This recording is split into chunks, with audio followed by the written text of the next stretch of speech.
दोस्तों आप लोगों ने एक चीज नोटिस की होगी। ये छोटी छोटी सी लापरवाही जो होती है कई बार कई सारे लोगों की जान तक लेकर चली जाती हैं। जैसे कई बार आप लोगों ने देखा होगा, कई बार जब हम लोग साइकिल चलाना सीखते हैं या फिर स्कूटर या फिर बाइक चलाना या गाड़ी चलाना सीखते हैं तो हम लोग उठाकर चल देते हैं। ठीक है, तो हमेशा कोशिश करो कि अगर आप लोग साइकिल वगैरह चलाना सीख रहे हो, जैसे कि अभी यहाँ पर एक छोटे से बच्चे को लेकर चल रहे हैं, और आज की डेट में दुनिया भर के एक्सीडेंट ना जो हो रहे हैं उसमें जो छोटे बच्चों की भी डेथ हो रही है काफी लार्ज स्केल पर।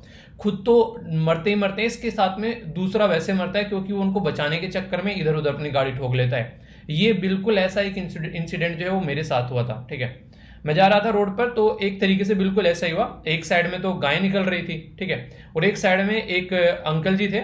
वो क्या कर रहे थे, वो एक बच्चे को बैठाए हुए साइकिल के डंडे पर और चला रहे थे, और फोन जो है वो कान पर लगाए हुए थे। ठीक है, तो गाय आई तो गाय ने उनकी तरफ को सींग हिलाया, तो उनकी जो साइकिल है वो सीधी गाड़ी के आगे आगे गिर गई। ठीक है, वो तो पता नहीं, मतलब आप बोल सकते हो बस क्या था उस दिन। एक तरीके से चीजें सब सही थी एकदम, इतना टाइट वाला ब्रेक लगा पीछे से, हालांकि हल्की सी जो है गाड़ी में किसी ने आके हल्के से मतलब टक्कर भी लगी थी पीछे मेरे पर, लेकिन वो आगे वाले बच गए थे। तो ये सारी ऐसी चीजें देखने को मिलती है, मतलब बच्चा बैठा है, मैं कान पे जो फोन लगा रखा है, तो एक तरीके से समझो कि जरा सा भी अगर मेरा कंट्रोल हाथ से छूट जाता तो दोनों के ऊपर से गाड़ी जाती उधर कर। तो ये यार ऐसी चीजें होती हैं, कम से कम हमेशा हम लोगों को ध्यान रखना चाहिए। क्या आप लोगों के साथ में कभी ऐसा इंसिडेंट हुआ है?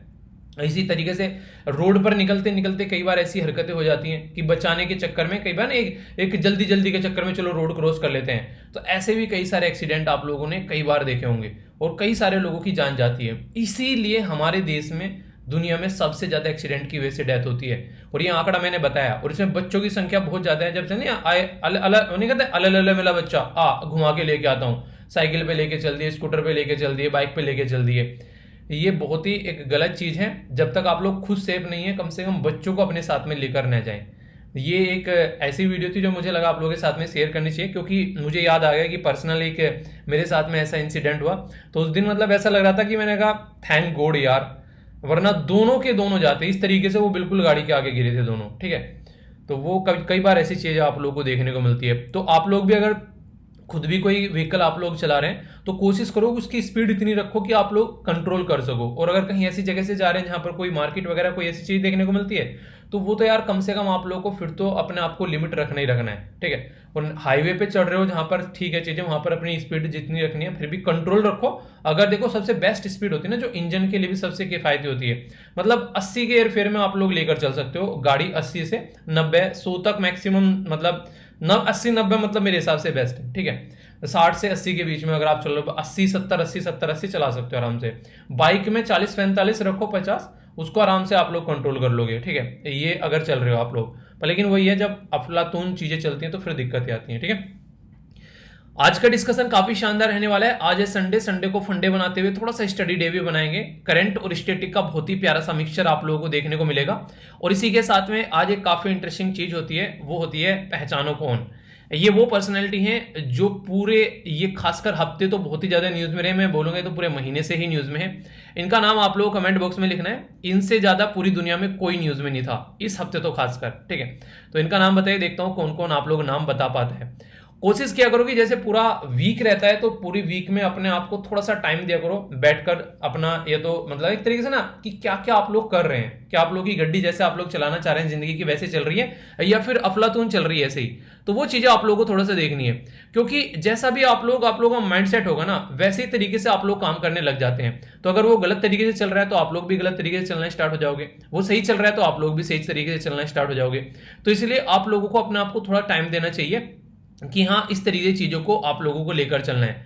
जैसे बोला गया है, जैसे आप लोग गोल सेट करते हैं तो ये पहला स्टेप होता है कि जो चीजें आप लोगों को दिख नहीं रही है वो दिखने लगती है। आप लोगों ने टारगेट लगाया कि यार ये एग्जाम मुझे क्लियर करना है, तो जिस दिन आप लोगों ने बोला ये एग्जाम मुझे क्लियर करना है, उसी दिन से आप लोगों को पता चल जाएगा कि अच्छा ये एग्जाम है, ये वाली पोस्ट होती है, इसके लिए ये पढ़ना पड़ता है, मेरी जब सिलेक्शन हो जाएगा तो मुझे इस तरीके से यहाँ पर जाना है, वो सारी चीजें। ठीक है, तो वो एक तरीके से दिखना स्टार्ट हो जाता है। इसलिए कहते हैं कि जो भी आप लोगों को जिंदगी में चाहिए उसे कहीं पर लिख दो। अगर आप लोगों ने उसको लिख दिया तो फिर ये समझो कि आप लोगों की बॉडी, आप लोगों का माइंड, आप लोगों का जो खाने पीने का, जीने रहने सोने का जो तरीका है वो उसी के हिसाब से ढलना स्टार्ट हो जाता है। पर लेकिन एक इंपॉर्टेंट बात क्या है कि आप लोग उसके बारे में थोड़ा बहुत सोचो। जैसे मान लीजिए आप लोगों को किसी पर्टिकुलर पोस्ट पे जाना है, तो अगर कोई ऐसा इंसान है, वो आप लोग उसके बारे में थोड़ा सा जानने स्टार्ट करो, उसके बारे में थोड़ा पढ़ना स्टार्ट करो, ठीक है, उसके बारे में थोड़ा समझना स्टार्ट करो कि अच्छा इसने इस तरीके से इस चीज को अचीव किया है, तो हम भी कर सकते हैं। पाथ ऑलरेडी आप लोगों के पास में बना हुआ है, पर लेकिन हर एक इंसान का अपना अपना तरीका होता है करने का। उसने ऐसे कर रखा है, ये नहीं कि आप लोगों को भी ऐसे करना जरूरी है।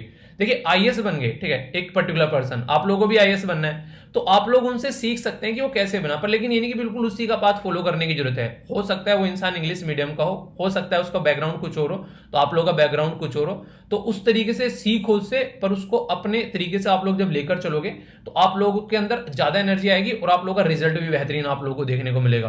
तो हर एक इंसान से कुछ ना कुछ सीखते रहो। बहुत सारे जो ऐसे एग्जाम्पल आप लोगों के सामने होते हैं, और उसके बेस पर देखो कि आप लोग उस चीज को कैसे मिनिमम टाइम में अचीव कर सकते हैं, ठीक है।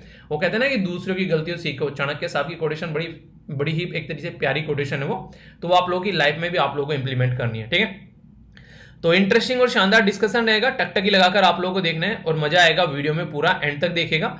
इसी के चलते आप लोगों को एक छोटी सी यहाँ पर इंफॉर्मेशन मैं ये देना चाहूंगा। जैसे ही आज का दिन होता है, ये संडे होता है, और आप लोगों को पता है संडे में हम लोग क्या करते हैं। संडे में आप लोगों को मिलता है एक एथिक्स का क्वेश्चन। अगर आप लोग यूपीएससी या फिर स्टेट पीसीएस की तैयारी कर रहे हैं तो आप लोगों को एथिक्स का क्वेश्चन मिलेगा। और वैसे अगर बात करूं यहाँ पर आप लोगों को जो आंसर राइटिंग के लिए जो मैं आप लोगों को रेगुलरली देता हूं, वो आप लोगों को बताइए, उसमें कोई कंफ्यूजन नहीं होना चाहिए। कल आप लोगों को एसए मिला था, तो आज आप लोगों को एथिक्स देखने को मिलेगा। मैंने कल पोस्ट नहीं किया क्या? अबे यार माइंड से निकल गया।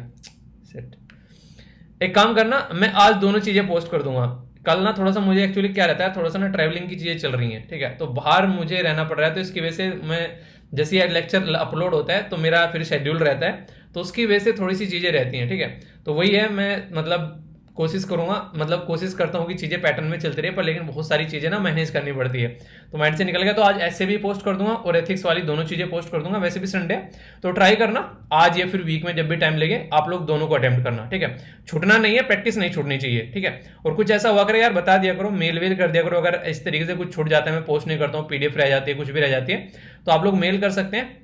जैसे आप लोग ये वीडियो सेंड करते हैं ना, ऐसे आप लोग मेल भी कर सकते हैं studyloverveer@gmail.com पर, ओके, ताकि कुछ भी चीज छूटे ना। इंपॉर्टेंट डे है 17 जुलाई, शानदार है। जिंदगी में अगर बात करें, सबसे बड़ी बात होती है जस्टिस। अगर कुछ भी काम आप लोग कर रहे हैं तो जस्टिस पर पूरा फोकस होना चाहिए। तो इसी के साथ में यहाँ पर ये डे है, बोलते हैं world day for international justice. और ये जस्टिस के बारे में जब आप लोग बात करते हैं तो आप लोगों को पता होगा, हमारा जो संविधान है उसका जो प्रिएम्बल यानी कि जो प्रस्तावना है, उसके अंदर जब आप लोग जाएंगे तो क्वेश्चन आप लोगों से बनता है कि कितने तरीके के जस्टिस हैं हमारे संविधान के अंदर में। तो याद रखिएगा, 3 तरीके के जस्टिस आप लोगों को देखने को मिलते हैं, सोशल, इकोनॉमिक और पॉलिटिकल। यानी कि सोसाइटी के हिसाब से भी जस्टिस होना चाहिए, यानी कि किसी के साथ में भेदभाव हो रहा है। इकोनॉमी के हिसाब से बहुत ज्यादा अमीर अमीर होते जा रहे हैं, गरीब गरीब होते जा रहे हैं, गरीबों के ऊपर कोई ध्यान ही नहीं दे रहा है। और पॉलिटिकल हिसाब से भी जस्टिस होना चाहिए, यानी कि ऐसे नहीं कि कोई पर्टिकुलर तबका ही पूरी पॉलिटिक्स थामे बैठा है। एक तरीके से पॉलिटिकल राइट है सबके। तो एक कहने का मतलब यहाँ पर यह कि 3 तरीके के जस्टिस हमारे संविधान के अंदर दे रखे हैं। तो इसलिए आप लोग समझ सकते हैं कि जस्टिस की कितनी बड़ी अहमियत है। अगर आप लोग बात करें खुद के, हमारे संविधान के अंदर बातें की जा रही है, तो यहां पर इंटरनेशनल डे जब जस्टिस के बारे में हम लोग बात कर रहे हैं, तो ये इसी तरीके से आप लोगों के सामने इंपोर्टेंस इसकी बन जाती है। तो यहां पर जो भी लोग आज की डेट में सफर कर रहे हैं, कहीं पर वॉर क्राइम हो गया, यानी कि एक तरीके से कहीं पर लड़ाई हो रही है, अभी रसिया के ऊपर आरोप लगाए जा रहे हैं कि वो यूक्रेन के अंदर वॉर क्राइम कर रहे हैं, यानी कि ऐसे एरिया में भी जाकर मिसाइल दाग देना जहां पर नॉर्मल लोग रहते हैं, मिलिट्री का कोई स्टेब्लिशमेंट नहीं है, वो कंडीशन आप लोगों को यहां पर देखने को मिलती है। तो इसके चलते यहां पर जरूरी है कि ऐसी चीजों को रोका जाए। जीनोसाइड यानी कि नरसंहार देखने को मिलता है कई बार, तो ये खतरनाक चीजें हो जाती हैं। तो इंटरनेशनल क्रिमिनल जो जस्टिस डे है और इंटरनेशनल जस्टिस डे भी आप लोग इसको कई बार बोलते हैं, तो इसके बारे में आप लोग याद रखिएगा। और अपने संविधान के बारे में तो आप लोगों को पता ही होना चाहिए। 3 शब्द ऐड किए गए थे संविधान में, प्रीएम्बल में 42nd कॉन्स्टिट्यूशन अमेंडमेंट के टाइम पर। वो शब्द कौन कौन से हैं उनको कमेंट बॉक्स में आप लोगों को बताना है, ठीक है। तो ये क्वेश्चन ऐसा है जो अभी रिसेंटली पूछा गया और कई बार पूछ लिया जाता है आप लोगों से, तो कोई भी कंफ्यूजन इसको लेकर आप लोगों के माइंड में नहीं होना चाहिए। इंटरेस्टिंग क्वेश्चन है, देखता हूं कौन कौन आंसर देता है। और रिसेंटली बहुत ज्यादा न्यूज में भी यहां पर ये रहा, केन बेतवा जो लिंक कैनाल है वो पास थ्रू होती है कौन से नेशनल पार्क से, ये आप लोगों को बताना है। तो बात की जा रही है पन्ना, इसी के साथ में पंच, इसी के साथ में बांधवगढ़ और नेक्स्ट है कान्हा। तो यहाँ पर सही आंसर क्या है यहाँ पर, ये आप लोगों को बताना है। और ये रिसेंटली अभी काफी ज्यादा न्यूज में भी था, आप लोगों ने इसके बारे में पढ़ा भी होगा। और कौन कौन से राज्य हैं इसके साथ में कनेक्टेड, ये भी आप लोगों को बताना है। बात की जा रही है यहाँ पर सेंसस के बारे में, तो आप लोगों ने कई बार यहाँ पर सेंसस के बारे में सुना होगा। सेंसस जो है वो अभी रिसेंटली डिले हो गया काफी लार्ज स्केल पर। किसकी वजह से ये डिले हो गया? कोविड-19 की वजह से। तो सेंसस यानी कि जनगणना, तो जनगणना का आप लोगों का थोड़ा सा रिवीजन भी हो जाएगा, काफी डिटेल में डिस्कस करूंगा, जिससे काफी सारे बेसिक्स पॉइंट आप लोगों को जानने को मिलेंगे और आप लोगों को इसके बारे में पता भी होना चाहिए। एक बार जो जनगणना होती है वो 10 साल तक चलती है, तो यानी कि ये एक ऐसा टॉपिक है जो मुझे ऐसा लगता है कि एक बार आप लोग तैयार कर लो तो 10 साल तक आप लोगों का वो टॉपिक चलता रहेगा। मैं नहीं कह रहा कि 10 साल में आप लोग एग्जाम निकालना है, पर फिर भी एक बार तैयार कर लिया तो 10 साल का छुटकारा मिल गया। ठीक है, तो डिटेल में डिस्कस करूंगा, एक एक पॉइंट माइंड में क्रिस्टल क्लियर करके आप लोगों को चलना है। बहुत सारी फैक्चुअल और बेसिक और स्टैटिक इंफॉर्मेशन देखने को मिलेगी। ओके, तो आइए एक एक पॉइंट देखते हैं अच्छे से। ये काफी बड़ी न्यूज कल सामने निकल कर आई। जगदीप धनखड़ साहब जो हैं वो एनडीए के नए, जो एनडीए के वाइस प्रेसिडेंट कैंडिडेट आप लोगों को देखने को मिलेंगे। प्रेसिडेंट और वाइस प्रेसिडेंट दोनों के इलेक्शन आप लोगों के सामने हैं अभी रिसेंटली यहाँ पर। तो बात की जा रही है नए जो अभी यहाँ पर वाइस प्रेसिडेंट होने वाले हैं वो यहाँ पर ये हैं जगदीश धनखड़ साहब जो हैं काफी ज्यादा न्यूज में रहे रिसेंटली। अभी यहाँ पर वेस्ट बंगाल की जो चीफ मिनिस्टर है उनके साथ में जो रस्साकसी देखने को मिली, मतलब एक अलग ही लेवल की रस्साकसी यहाँ पर देखने को मिल रही थी।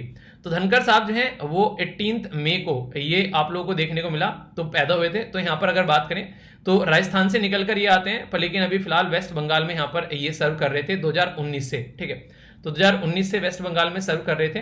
तो आप लोग समझ सकते हैं कि अभी यहाँ पर ये वाइस प्रेसिडेंट बनेंगे, तो एक तरीके से हमारी कंट्री में दोनों इलेक्शन होंगे, जो पोस्ट है प्रेसिडेंट और वाइस प्रेसिडेंट की।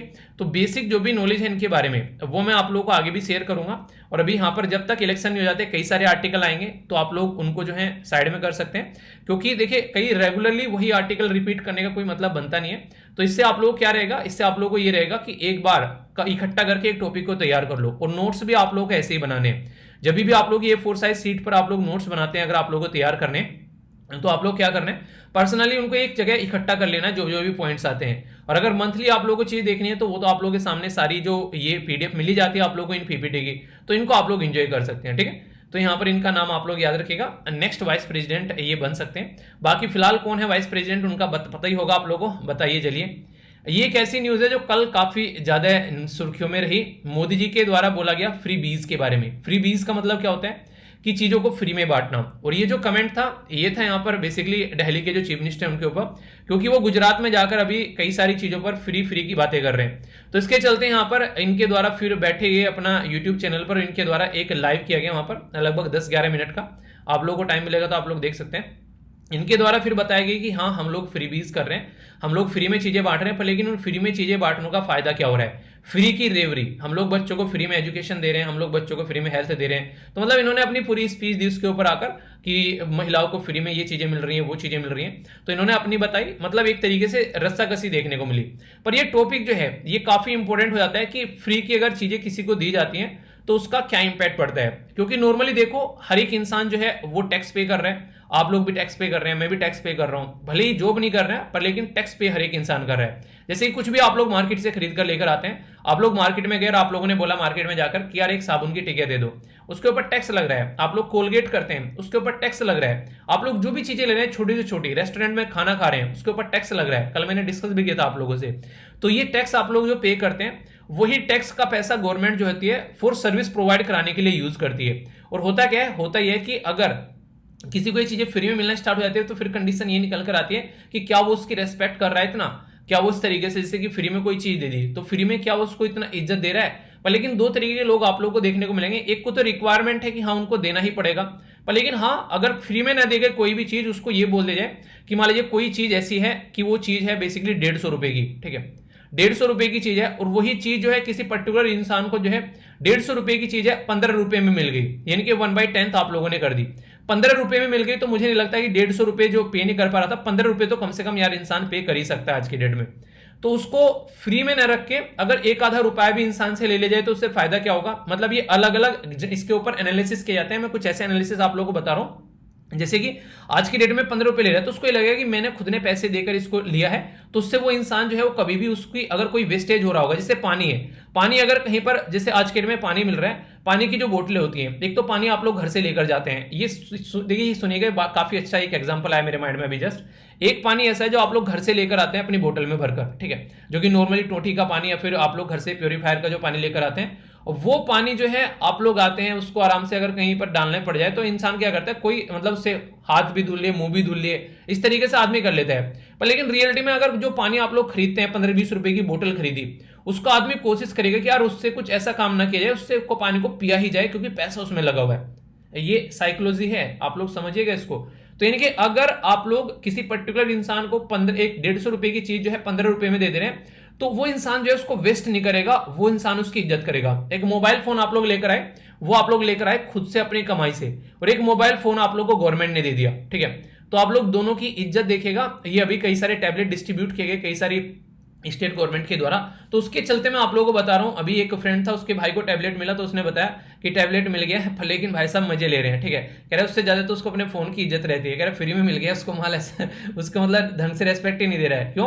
क्योंकि उसके ऊपर रखा था चाय का कप, चाय गिरा दी उसके ऊपर, अपना फोन जो है उसको हमेशा सिंगवा के रखता है। तो ये होता है नॉर्मली। तो इसमें क्या होता है, तो कई जगह इसकी रिक्वायरमेंट भी होती है, पर लेकिन आप लोगों को एक अफोर्डेबल चीजों पर ज्यादा ज्यादा फोकस दिया जाए तो वो ज्यादा अच्छा रहता है। अगर देखा जाए, जैसे कि आप लोग किराया यहाँ पर फ्री में, जो महिलाएं हैं उनको फ्री में किराया प्रोवाइड करा दिया कि सारी महिलाएं फ्री में कर रही है। आप लोग क्या करो, फ्री में ना करके 1-1 रुपए का टिकट लगा दो, 1 रुपया एटलीस्ट इंसान जो है आराम से दे देगा, ठीक है। तो ये क्या होता है, ये ऐसा होता है कि सामने वाले को इससे क्या होता है, उसको ये नहीं लगेगा कि तुमको फ्री में लेना पड़ रहा है, उसको ये लगेगा कि हाँ यार मैंने तो पैसा देकर खरीद रखा है। तो एक सेल्फ रेस्पेक्ट नाम की भी चीज वहां पर आने लगती है, और इंसान को ये लगता है कि हाँ मैंने खुददार हूं, मैंने अपने पैसे से खरीदा है, तो उसको हक से यूज करेगा वो, वरना ये कहेगा अच्छा फ्री का माल लूट रहा है यार ये, तो ठीक है। तो वो वाली चीजें भी यहां पर होती है। तो दोनों अपनी जगह जगह अपनी बातें रखने, प्राइम मिनिस्टर और केजरीवाल साहब दोनों। तो इसके चलते आप लोगों की क्या राय है, यहां पर मैंने आप लोगों को बताया क्या क्या इसका साइकोलॉजिकल इंपैक्ट रहता है, जिनको फ्री में रिक्वायरमेंट होती है, फिर अफोर्डेबल होना चाहिए। तो आप लोग क्या लगता है क्या होना चाहिए? तो फ्री वाले लगता है, जिसको लगता है फ्री में होनी चाहिए तो आप लोग फ्री लिख सकते हैं, और जिसको लगता है अफोर्डेबल होनी चाहिए तो आप लोग ए लिख सकते हैं। तो देखता हूं आप लोगों की क्या राय है, कमेंट पढ़ूंगा मैं, आप लोग जरूर लिखिएगा, ठीक है। तो ये भी काफी ज्यादा अभी रिसेंटली न्यूज में रहा। ओके, पहले सेंसस के बारे में समझिए कि सेंसस को कंडक्ट कौन कराता है। तो सेंसस को कंडक्ट कराता है registrar general and census commissioner of India. किस मिनिस्ट्री के अंडर में आता है? तो मिनिस्ट्री ऑफ होम अफेयर के अंडर में आता है। इंपॉर्टेंट क्वेश्चन है, डायरेक्ट पूछ लिया जाएगा। ये जो क्रिएट की गई थी यहाँ पर बेसिकली 1949 में, ये इस तरीके से पोस्ट क्रिएट की गई हमारी कंट्री में आजादी के बाद में। ऑल द सेंसस सिंस 1951, यानी कि 1951 के बाद में जो भी सेंसस कंडक्ट कराए गए, उसके लिए हमारी कंट्री में एक एक्ट आया जिसको बोला 1940 का सेंसस एक्ट, यानी कि सेंसस ऑफ इंडिया एक्ट, यानी कि जनगणना का जो एक नियम आया वो था ये। यहाँ पर इंपॉर्टेंट है, इसके बारे में याद रखिएगा। अगर आप लोग बात करिए 2011 का जो सेंसस था वो 15वें नंबर का था। इसका मतलब ये कि 2000 जो अभी ये 21 वाला सेंसस रहेगा ये कितना होगा, ये 16वें नंबर का सेंसस होगा। इंपॉर्टेंट बात यहाँ पर यह कि सेंसस जो होती है, जनगणना होती है, 10 साल में आप लोग को देखने को मिलेगी। हर 10 साल में हम लोग काउंट करते हैं हमारी पॉपुलेशन कितनी बढ़ गई। पर लेकिन ये तो मैंने आप लोगों को बोला आजादी के बाद में बात करो, या फिर अगर 1872 से आप लोग इसको चेक करोगे तो ये सेंसस आप लोगों को देखने को मिलेगा। और अगर बात करोगे यहाँ पर आजादी के बाद से, तो आप लोगों को 7वां सेंसस देखने को मिलेगा। यानी कि 1872 में जब एक मेन प्रॉपर एक सेंसस हमारी कंट्री में आया था, उसके हिसाब से बात करेंगे तो ये 15वां है। पर लेकिन आजादी के बाद अगर देखो तो 7वां सेंसस आप लोगों को देखने को मिलेगा। ये क्या बोल दिया मैंने यहाँ पर, इसको समझने के लिए मैं आप लोगों को दूसरी स्लाइड पे लेके चलता हूँ। देखिए सेंसस की ना एक हिस्ट्री है, जनगणना की एक हिस्ट्री है, यानी कि ऐसा नहीं है कि पहली बार सेंसस कंडक्ट कराया जा रहा है। अगर आप लोग एंसेंट और मेडिवल टाइम में जाएंगे तो ऋग वेदा के बारे में भी सेंसस के बारे में बात की गई। वहां पर भी पॉपुलेशन को गिना करते थे वो लोग, ठीक है, कि हाँ भैया इतनी पॉपुलेशन है, क्या क्या हम लोग चीजें ले सकते हैं, यहाँ पर किस तरीके से अनाज वगैरह लोगों को प्रोवाइड कराना है, तो उस टाइम पर भी गिना जाता था। ये ऋग वेदा में बोला गया। 4 वेद है ना, आप लोगों को पता है, ऋग्वेद, यजुर्वेद, सामवेद। एक और बच गया, इसका नाम आप लोग बताइए कौन सा वेद होगा। बस देखता हूं किस किस को वेद सारे याद है। ये छोटी छोटी चीजें यार, ये पता होना चाहिए। और सबसे पुराना वेद कौन सा है, हिस्ट्री की भी ये चीजें हैं थोड़ी सी जो आप लोगों को पता होनी चाहिए। देखिए डायरेक्ट क्वेश्चन बन जाते हैं एग्जाम में। नेक्स्ट यहाँ पर कई बार ऐसे भी क्वेश्चन पूछ लेते हैं छोटे छोटे, जैसे पूछ लिया आप लोगों से कि अर्थशास्त्र जो है वो किसके द्वारा लिखी गई। कौटिल्य, जिसको आप लोग चाणक्य भी बोला करते थे, ठीक है, तो इनके द्वारा लिखी गई। इनके द्वारा भी पॉपुलेशन को बेसिकली काउंट करने की बात की गई अर्थशास्त्र के अंदर में, ठीक है, तो ये इंपॉर्टेंट है। मुगल एम्परर के बारे में अगर बात करिए, अकबर के बारे में, तो उनके द्वारा आईने अकबरी जो थी बेसिकली यहाँ पर, तो आईने अकबरी में यहाँ पर उनके द्वारा बात की गई कि एक तरीके से पॉपुलेशन, इंडस्ट्री, वेल्थ, इन सब चीजों के बारे में पता होना चाहिए, तभी राज्य जो है वो चीजों को ढंग से लेकर चल पाएगा। यानी कि जनगणना आज से नहीं है, पुराने टाइम से आप लोगों को देखने को मिली है। तो ये मैंने बता दिया एंशिएंट टाइम और मेडिवल टाइम में, यानी कि जो एंशिएंट प्राचीन हिस्ट्री जो है आप लोगों की और मध्य भारत जो है उसमें आप लोगों को चीजें देखने को मिलेगी। जब आप लोग मॉडर्न इंडिया में जाओगे, यानी कि जो आप लोग जो अभी फिलहाल का जो मॉडर्न इंडिया के बारे में बात करेंगे, जहां से पैटर्न चलना स्टार्ट हुआ, उसके बारे में पहली बार जो सेंसस कंडक्ट कराया गया था ये था 1830 में, ठीक है। तो हेनरी वोल्टर के द्वारा कंडक्ट कराया गया था ढाका के अंदर, जो कि आज के डेट में कहां पर जा चुके हैं, बांग्लादेश के अंदर में, ठीक है। तो इसलिए हम लोग इसको काउंट नहीं करते हैं। सेकंड सेंसस जो कंडक्ट कराया गया 1836 से लेकर 37 तक का, ये सेंट जॉर्ज के द्वारा यहां पर कंडक्ट कराया गया अकॉर्डिंग टू गवर्नमेंट वेबसाइट। अगर आप लोग गवर्नमेंट की वेबसाइट पर जाकर देखेंगे तो वहां पर ये मेंशन कर रखा है, ठीक है, ये इंपॉर्टेंट बात है। पर लेकिन अगर टोटल तरीके से अगर बात करें मॉडर्न सेंसस के बारे में, तो दो तरीके के सेंसस आप लोगों को देखने को मिलेंगे। एक तो बोला गया नॉन सिंक्रोनस, यानी कि एक पता चला उत्तर प्रदेश में करा दिया, एक तमिलनाडु में करा दिया, पता चला एक नॉर्थ ईस्ट में किसी राज्य में करा दिया, यानी कि पूरे देश में एक साथ नहीं कराया, तो इसको बोलते हैं एक तरीके से नॉन सिंक्रोनस। तो इस तरीके से जो सेंसस कंडक्ट कराए गए ये 1865 से और 1872 में कंडक्ट कराए गए, डिफरेंट पार्ट में कंट्री के, पूरे देश में नहीं हुए, इसीलिए नॉन सिंक्रोनस बोला गया। एक ठीक ठाक सा सेंसस कंडक्ट कराया गया जहां से हम लोग काउंट करते हैं नॉर्मली, और आप लोगों ने इसके बारे में सुना भी होगा, ये था 1872 में, ठीक है। 1872 में कौन थे यहां पर वायसराय, ये थे लॉर्ड मायो, ठीक है। तो वायसराय लॉर्ड मायो थे। तो पहला जो यहां पर सेंसस कंडक्ट कराया गया वो यहां से आप लोगों को देखने को मिला, पर लेकिन ये नॉन सिंक्रोनस था, ये याद रखिएगा। 1872 की बात कर रहा हूं, यानी कि 1872 में जब यहां पर देखने को मिला लॉर्ड मायो के द्वारा, तो ये आप लोगों को देखने को मिला। लॉर्ड मायो के बारे में कुछ और छोटी सी बातें बता दूं, चलो थोड़ा सा, एक गवर्नर जनरल भी आप लोगों को कवर हो जाएगा। लॉर्ड मायो के द्वारा स्टैब्लिश किया गया था डिपार्टमेंट ऑफ एग्रीकल्चर और कॉमर्स, ये याद रखिएगा, लॉर्ड मायो के द्वारा। इसी के साथ में इनके द्वारा डिसेंट्रलाइज किया गया था फाइनेंस, जो डिपार्टमेंट होता है हमारी कंट्री का, वो डिसेंट्रलाइज कर दिया गया। और इसी के साथ में जो यहां पर फर्स्ट टाइम इंडिया के अंदर जो एक नॉर्मल सेंसस कंडक्ट कराया गया, ठीक है, तो यहां पर 1971-72 इसको याद रखिएगा, ये यहां पर कंडक्ट कराया गया, ठीक है। और इसी के साथ में ये जो था पर्टिकुलर, अगर इसके बारे में बात करें, एक इंपॉर्टेंट क्वेश्चन और याद रखिएगा, यहां पर स्टैब्लिश किया गया था मायो कॉलेज इन अजमेर के अंदर में, ठीक है। तो यहां पर इन्हीं के द्वारा यहां पर बेसिकली वो देखने को मिला था, ठीक है। तो ये बेसिक इंफॉर्मेशन हो गई लॉर्ड मायो के बारे में। तो लॉर्ड मायो जो थे 1869 से लेकर 1872, यानी कि 1869 से लेकर 1872 तक, तो इनका टाइम ड्यूरेशन देखने को मिला, ठीक है। तो बेसिक चीजें हो गई इनके बारे में, हिस्ट्री के बारे में। आगे चलते हैं। अब पूरा अगर सेंसस के बारे में बात करें तो फर्स्ट जो सिंक्रोनस सेंसस यहां पर निकल कर आया, ये बेसिकली 1881 में आप लोगों को देखने को मिलेगा। 1881 में याद रखने का, ये इंपॉर्टेंट है, यहां से हमारे सेंसस जो है वो प्रॉपर वे में आप लोगों को देखने को मिले। और यहां पर जो सेंसस थे, सेंसस कमिश्नर जो थे यहां पर, ये थे WC पॉलवेडन, ठीक है। तो यहां पर सेंसस कमिश्नर थे जब यहां पर सिंक्रोनस पहला प्रॉपर सेंसस कंडक्ट कराया गया। तो ये काफी इंपॉर्टेंट यहां पर हो जाता है। ये वाला क्वेश्चन आप लोगों से पूछा जा सकता है इसके बारे में, तो इसके बारे में आप लोग जरूर याद रखेगा। और ये पूछ ले अगर आप लोगों से, यहां पर कौन थे भाई साहब, ये तो बता दो, गवर्नर जनरल सॉरी वायसराय। तो यहां पर लॉर्ड रिपन थे। तो लॉर्ड रिपन के द्वारा यहां पर ये रिपन काटा गया, ये याद रखिएगा, रिबन काटा गया, ठीक है। तो ये चीज आप लोग को देखने को मिलेगी। इसी के साथ में देखिए रिपन ने काफी सारे अच्छे काम किए हैं, अगर आप लोग जानते हो तो। अगर बात करें तो हमारी कंट्री में लोकल सेल्फ गवर्नमेंट के बारे में बात करें पुराने टाइम पर, तो यहां पर लॉर्ड रिपन के द्वारा काफी कुछ यहां पर प्रोविजन लाए गए, ठीक है। तो यहां पर इसीलिए यहां पर जो पंडित मदन मोहन मालवीय थे, तो Ripon was the greatest, the most beloved viceroy, जिसको इंडिया में जानते हैं। ये बात इनके लिए बोली गई थी, लॉर्ड रिपन के लिए, मदन मोहन मालवीय जी के द्वारा, क्योंकि एक काफी जनता के वेलफेयर के लिए इनके द्वारा काम किए गए। क्योंकि जो इनसे पहले लिप्टन था वो सारी हरकतें करके गया था, कई सारी उल्टी सीधी, ठीक है। और इसके चलते यहां पर लॉर्ड रिपन के द्वारा काफी अच्छे काम किए गए। तो यहां पर 1880 से लेके यहां पर ये 1884 तक, यानी कि 1884 तक रहे लॉर्ड जो रिपन थे। लॉर्ड रिपन के द्वारा ही पहला सेंसस लाया। इसी के साथ में इंपॉर्टेंट जो है यहां पर याद रखिएगा, एक हंटर कमीशन तो आप लोगों को देखने को मिलता है, जो कि हमारी कंट्री में जलियांवाला बाग हुआ उस टाइम पर हंटर कमीशन आया, उसको चेक करने के लिए एक हंटर कमीशन आप लोगों को देखने को मिलेगा यहां पर, जो कि एजुकेशन के लिए लाया गया था लॉर्ड रिपन के टाइम पर। तो दोनों हंटर कमीशन अलग अलग है, तो कंफ्यूज मत होना। एक हंटर कमीशन है यहां पर, ये 1882 का, ठीक है। तो इसके बारे में याद रखिएगा। और दूसरा हंटर कमीशन जो है वो आगे चलकर आता है फिर 1920 में। तो दोनों में कंफ्यूजन आप लोगों को नहीं होना चाहिए, तो इंपॉर्टेंट है, क्वेश्चन बन सकता है, ठीक है। ये बेसिकली हिस्ट्री की बात होगी आप लोगों के सामने। तो लॉर्ड रिपन के बारे में मैंने आप लोगों को बता दिया और लॉर्ड मायो के बारे में बताया। एक और बात, हाँ, जो यहां पर रिपील कर दिया गया था वर्नाकुलर प्रेस एक्ट, जो 1882 का था। 1882 में जो प्रेस एक्ट लेकर आया था एक वर्नाकुलर, उसमें क्या था कि एक तरीके से जैसे मान लीजिए कि एक होता क्या था, जैसे मान लीजिए हमारी कंट्री के जो लोग हैं वो क्या करते थे, अलग अलग लैंग्वेज में लिख दिया, किसी ने बंगाली में न्यूज़पेपर लिख दिया, ठीक है, किसी ने हिंदी में लिख दिया, किसी ने गुजराती में लिख दिया, तो सब लोग अलग अलग न्यूज़पेपर छापते थे। तो अंग्रेजों ने ये बोला कि यार तुम ना इसमें कई सारी उल्टी सीधी हरकतें छाप देते हो, और जब तक हमको पता चलता है, हम पढ़ते हैं इनको, तब तक वो वायरल हो जाती है, कहीं ना कहीं दंगे हो जाते हैं। तो एक ऐसा एक्ट लेकर यहां पर आए ताकि चीजों को कंट्रोल किया जा सके, ठीक है। तो इसके चलते बोला गया कि इंग्लिश वगैरह में चीजों को लेकर चलो, तो यहां पर एक तरीके से कई सारे ऐसे प्रतिबंध लगाए गए, ठीक है। तो फिर यहां पर इनके द्वारा उसको हटा दिया गया, जिसके चलते यहां पर इनको एक बिलव्ड वायसराय बोला गया मदन मोहन मालवीय जी के द्वारा। तो ये मेरा हिस्ट्री का मैंने पोर्शन आप लोगों को यहां पर बता दिया, इसके बारे में आइडिया रखेगा। तो इस तरीके से यहां से चीजें सेंसस स्टार्ट हुए, पर लेकिन ब्रिटिश इंडिया में जब सेंसस हुआ तो यहां पर कश्मीर जो था वो एक अलग पार्ट था, इसके अंदर सेंसस नहीं देखने को मिला।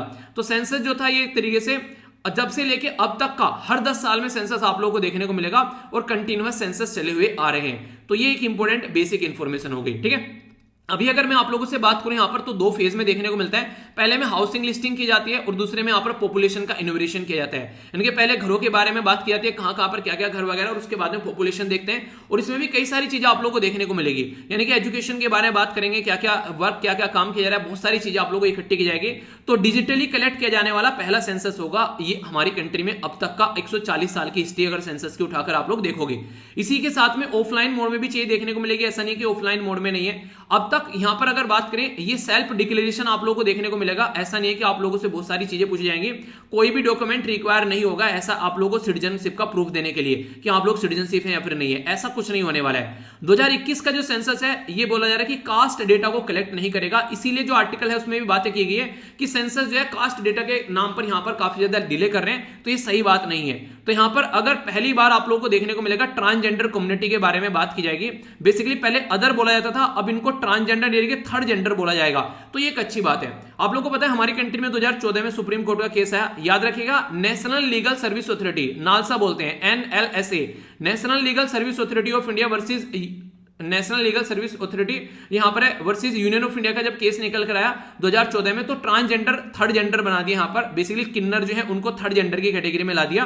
तो उसके चलते पहला जो सेंसस था यहां पर, इससे पहले 2011 में होता, तो अब जो होने वाला है 2021 में हो रहा है, तो अब यहां पर इनको ट्रांसजेंडर को थर्ड जेंडर लिखा जा रहा है यहां पर, अब तक इनको अदर लिखा जाता था। तो ये चेंज है। ऐसे ऐसे क्वेश्चन आप लोगों से बड़ी फ्रीक्वेंटली पूछ लिए जाते हैं, तो कंफ्यूजन नहीं होना है बिल्कुल भी। ओके, आगे बात करेंगे कुछ यहां पर। पहली बार सेंसस जो है यहां पर 18 लैंग्वेज में आप लोगों को देखने को मिलेगा। जो हमारे संविधान के अंदर जाएंगे आप लोग, संविधान के अंदर 8वां शेड्यूल है, 8वें शेड्यूल में टोटल मिलाकर 22 लैंग्वेज है। तो 22 लैंग्वेज यहां पर नॉर्मली अगर बात करें, पहले 14 लैंग्वेज थी, पर लेकिन फिर यहां पर कितनी हो गई, फिर यहां पर 14 लैंग्वेज में 8 लैंग्वेज और जोड़कर 8 लैंग्वेज और ऐड की गई, तो 22 लैंग्वेज हो गई।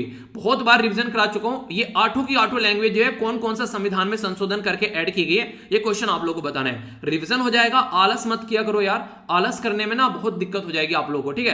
आलस एक ऐसी चीज है जो इस उम्र में अभी करोगे तो पूरी जिंदगी पछताओगे। अगर आलस की बात करें तो सुबह उठने में मुझे भी आलस आता है, पर लेकिन जैसे ही अलार्म बजता है मैं तुरंत साइड में करके उसको उठता हूं, ठीक है। पर लेकिन इस तरीके से आलस में पड़े रहोगे ना तो जिंदगी भर रोते रहोगे, कोई सोल्यूशन नहीं है इसका। पढ़ाई में अगर जो काम है आप लोगों का पढ़ने वाला, अगर उसी में आप लोग कोताही बरतोगे तो फिर क्या करने वाले हो, बता दो। कुछ और अच्छा चल रहा हो दिमाग में, बिजनेसमैन बनना है, फिर कुछ और चल रहा है, तो फिर उसको देखो चलकर, पढ़ाई क्यों कर रहे हो। पर लेकिन पढ़ाई कर रहे हो तो फिर पढ़ो यार थोड़ा, ठीक है। ऐसे नहीं कि सर वीडियो लंबी बन गई, ये क्या कर दिया, ठीक है। ये सारी चीजें मत लिखा करो यार, मतलब इतना टाइम लगता है इतनी वीडियो बनाने में, तो उस तरीके से वीडियो आती है, उसके बाद भी ऐसी बातें करते हो। तो यहां पर जो क्वेश्चन पूछा जाता है उसके आंसर जरूर दिया करो। ये सारी चीजें वो पूछता हूं जो पढ़ा चुका हूं ऑलरेडी। 8वें शेड्यूल के बारे में बात कर दी यहां पर मैंने। अभी यहां पर बेसिकली 18 लैंग्वेज रहने वाली है, जो कि आप लोगों को देखने को मिलेगी 22 में से, और इसी के साथ में इंग्लिश में भी प्रस्तुत यहां पर किया जाएगा, ठीक है। अच्छा ये बताइए, इंग्लिश जो है वो शेड्यूल लैंग्वेज में आती है नहीं आती है, ये चलिए क्वेश्चन बताइए, इंटरेस्टिंग है। पहली बार 2011 में जो था ये 16 लैंग्वेज में यहां पर कंडक्ट कराया गया था, जो 22 लैंग्वेज है उनमें से अगर कोड करेंगे, ठीक है। बेसिकली कोड डायरेक्टरी भी बोली जा रही है, यहां पर इंट्रोड्यूस की जा रही है ताकि प्रोसीजर को समझा जा सके, और अदर वर्ड को यूज करके यहां पर थर्ड जेंडर यूज किया जा रहा है, ठीक है। 5 लाख जो लोग हैं यहां पर बेसिकली 2011 की कैटेगरी में अगर देखिए 2011 का जो सेंसस था उसमें 5 लाख के करीब ट्रांसजेंडर थे। अब देखते हैं कितने यहां पर निकल कर आएंगे। 140 साल की हिस्ट्री में पहली बार डिजिटल चीजें आप लोगों को देखने को मिलेगी, जो कि मोबाइल ऐप के थ्रू यहां पर ये बेसिकली उठाई जा रही है। और इसी के साथ में ये जो सेंसस का पूरी प्रक्रिया कंप्लीट होने वाली है, ये आप लोगों को देखने को मिलेगा 2024-25 तक ये पूरा जाने वाला है, यानी कि जल्दी खत्म नहीं होगा, लगभग आप लोगों को 2025 तक ये जाता हुआ नजर आएगा। कोविड-19 की वजह से भी थोड़ी सी चीजें डिले हो गई हैं, इंपॉर्टेंट है। अगर कोई पूछे कि क्या अब तक भी डेटा प्रस्तुत किए जा रहे हैं 2011 के सेंसस के, जी हां, 2011 का जो सेंसस था यहां पर उसमें रिसेंटली अभी डेटा जो माइग्रेशन का प्रस्तुत किया गया, तो ऐसा नहीं है कि सेंसस जो है वो बिल्कुल तभी खत्म हो जाता है, डेटा को अपडेट कर भी प्रस्तुत करते रहते हैं। तो ये बेसिक इंफॉर्मेशन है आप लोगों के सामने। इशू क्या क्या आप लोग यहां पर देखने को मिल रहे हैं अभी फिलहाल के बारे में अगर बात करूं, ठीक है। सबसे जो इंपॉर्टेंट बातें निकल कर आ रही है यहां पर वो है कास्ट सेंसस के बारे में। कास्ट सेंसस के बारे में बोला जा रहा है कि इसके ऊपर डेटा कई लोग ये बोल रहे हैं इकट्ठा करना चाहिए, कई बोल रहे हैं इकट्ठा नहीं करना चाहिए, पर लेकिन इकट्ठा तो किया भी गया था, 2011 के सेंसस में भी इकट्ठा किया गया था। तो अर्लियर 2018 में मिनिस्ट्री ऑफ होम अफेयर के द्वारा डिक्लेयर किया गया अदर बैकवर्ड जो क्लासेस है उसके बारे में, ठीक है, तो उनके द्वारा इंक्लूड किया गया 2011 के सेंसस में। तो रजिस्ट्रार जनरल ऑफ इंडिया के द्वारा बोला गया कि एससी और एसटी वगैरह का अगर डेटा हम लोग इकट्ठा करते हैं तो डेटा कलेक्शन में कई सारे क्रेडिबल रिजल्ट जो है वो नहीं मिल पाएंगे। रीजन क्या है? रीजन आप लोग ये देखिए, अगर हम लोग कम्युनिटी की कास्ट की डेटा आप लोग देखते हैं तो कई बार देखने को मिलेगा किसी को कहीं पर यादव बोलते हैं, वहीं पर ही कहीं उसको यादू लिखते हैं, कहीं पर उसको यहां पर यदुवंशी लिखते हैं। तो इस तरीके से बहुत सारी छोटी छोटी चीजें आप लोगों को देखने को मिलेगी। एक स्टैंडर्डाइज डेटा नहीं है हमारे देश में कास्ट को लेकर, और कई सारे लोगों को तो ये डिफरेंस नहीं समझ में आता है कि कास्ट को ही वो अपना गोत्र भी बोल देते हैं कि हाँ कास्ट और गोत्र, उनसे पूछो कास्ट क्या है तो वो ही बोल देंगे, गोत्र पूछो तो उसको भी बता देंगे कि हाँ यही है। तो आप लोगों को देखने को मिलेगा। तो यानी कि कई सारे लोग जो है इसको समझ ही नहीं पाते और डेटा आप लोग उन्हीं से पूछोगे तो ये एग्जैक्टली सही डेटा आप लोगों को नहीं मिल पाएगा। तो इसलिए इसके बारे में कंट्रोवर्सी भी निकल कर आती है। 2011 में पहली बार जब यहां पर सोशियो इकोनॉमिक कास्ट सेंसस ये कंडक्ट किया गया, अब तक भी यहां पर उसको रिलीज नहीं किया गया उसका प्रॉपर जो डेटा है। तो इसके चलते इसके बारे में याद रखिएगा। नेक्स्ट यहां पर एक कमेटी बनाई गई थी, वाइस चेयरमैन जो नीति आयोग के हैं अरविंद पनगरिया, ठीक है, इनके द्वारा बेसिकली यहां पर वे किया गया था कि 2011 का कास्ट सेंसस कैसे आगे लेकर चलना है, ठीक है। ऐसा है क्या पहली बार कास्ट सेंसस हमारी कंट्री में आया 2011 में? जी हां, पहली बार आया, पर लेकिन आजादी के बाद। आजादी से पहले भी यहां पर कास्ट सेंसस कंडक्ट कराया गया था। ये कंडक्ट कराया गया था कब? ये 1931 में कंडक्ट कराया गया था। जी हां, 1931 में कंडक्ट कराया गया था। तो ऐसे क्वेश्चन भी आप लोगों से बन जाते हैं, यानी कि कास्ट सेंसस पहले भी कंडक्ट करा चुका है आजादी से पहले भी। ऐसा नहीं कि पहली बार हमारी कंट्री में कास्ट सेंसस कंडक्ट कराया गया है। कुछ और इंपॉर्टेंट बातें यहां पर, आखिर जो सेंसस है यहां पर उसके बारे में ध्यान क्यों देना चाहिए, जल्दी से सेंसस क्यों आना चाहिए? क्योंकि आप लोगों को पता है 2026 में हमारी कंट्री में डिलिमिटेशन कमीशन जो है हमारी कंट्री में पॉपुलेशन के बेस पर जो बेसिकली लोकसभा की जो सीट है, राज्यसभा की जो सीट है, एक तरीके से उनको चेंज करेगा पॉपुलेशन के बेस पर। तो डिलिमिटेशन कमीशन आएगा यहां पर नेक्स्ट वाला 2026 में। तो यहां पर लोकसभा के अंदर जो सीटें चेंज की जाएंगी तो उसके लिए यहां पर सेंसस प्रस्तुत होना जरूरी है। तो ये काफी इंपॉर्टेंट यहां पर हो जाता है। दूसरी इंपॉर्टेंट बात बोली गई यहां पर डिस्ट्रीब्यूशन ऑफ द जो प्रोविजन, यानी कि फाइनेंस कमीशन क्या करता है? टैक्स का डिस्ट्रीब्यूशन करता है। तो पॉपुलेशन के बेस पर भी टैक्स का डिस्ट्रीब्यूशन किया जाता है, जहां पर पॉपुलेशन ज्यादा है वहां पर ज्यादा पैसा मिलता है। तो ये चीजें देखने को मिलेगी। तो ये भी काफी इंपॉर्टेंट हो जाता है जिसके बारे में आप लोग याद रखिएगा। तो पॉपुलेशन काफी रोल प्ले करती है यहां पर। इसी के साथ में कई बार आप लोगों को ये देखने को मिलता है पॉपुलेशन के बारे में कि माइनॉरिटी की पॉपुलेशन बढ़ती जा रही है जबकि जो मेजॉरिटी है उनकी पॉपुलेशन स्टैग्नेट हो गई है। इसके ऊपर कई बार कंट्रोवर्सी रहती है। तो यहां पर इसका भी डेटा यहां पर प्रस्तुत किया जाता है। तो ये भी काफी इंपॉर्टेंट है। तो पता चलेगा कितने हिंदू है, कितने मुस्लिम है, कितने क्रिश्चियन है, सारी पॉपुलेशन पता चलेगी। तो इसके चलते प्रॉपर फैक्ट रहेंगे सोसाइटी के सामने, तो एक अवेयरनेस रहती है। जो फालतू की चीजें हैं उनसे बच जाते हैं लोग, ठीक है। टारगेटेड इन्वेस्टमेंट, अगर मान लीजिए पर्टिकुलर कम्युनिटी के लिए पोस्ट कोविड-19 ये सबसे ज्यादा दिक्कत में आ गई ये वाली कम्युनिटी, तो उनको प्रॉपर वे से फॉलो किया जाएगा अगर यहां पर प्रॉपर डेटा रहेगा तो, ठीक है।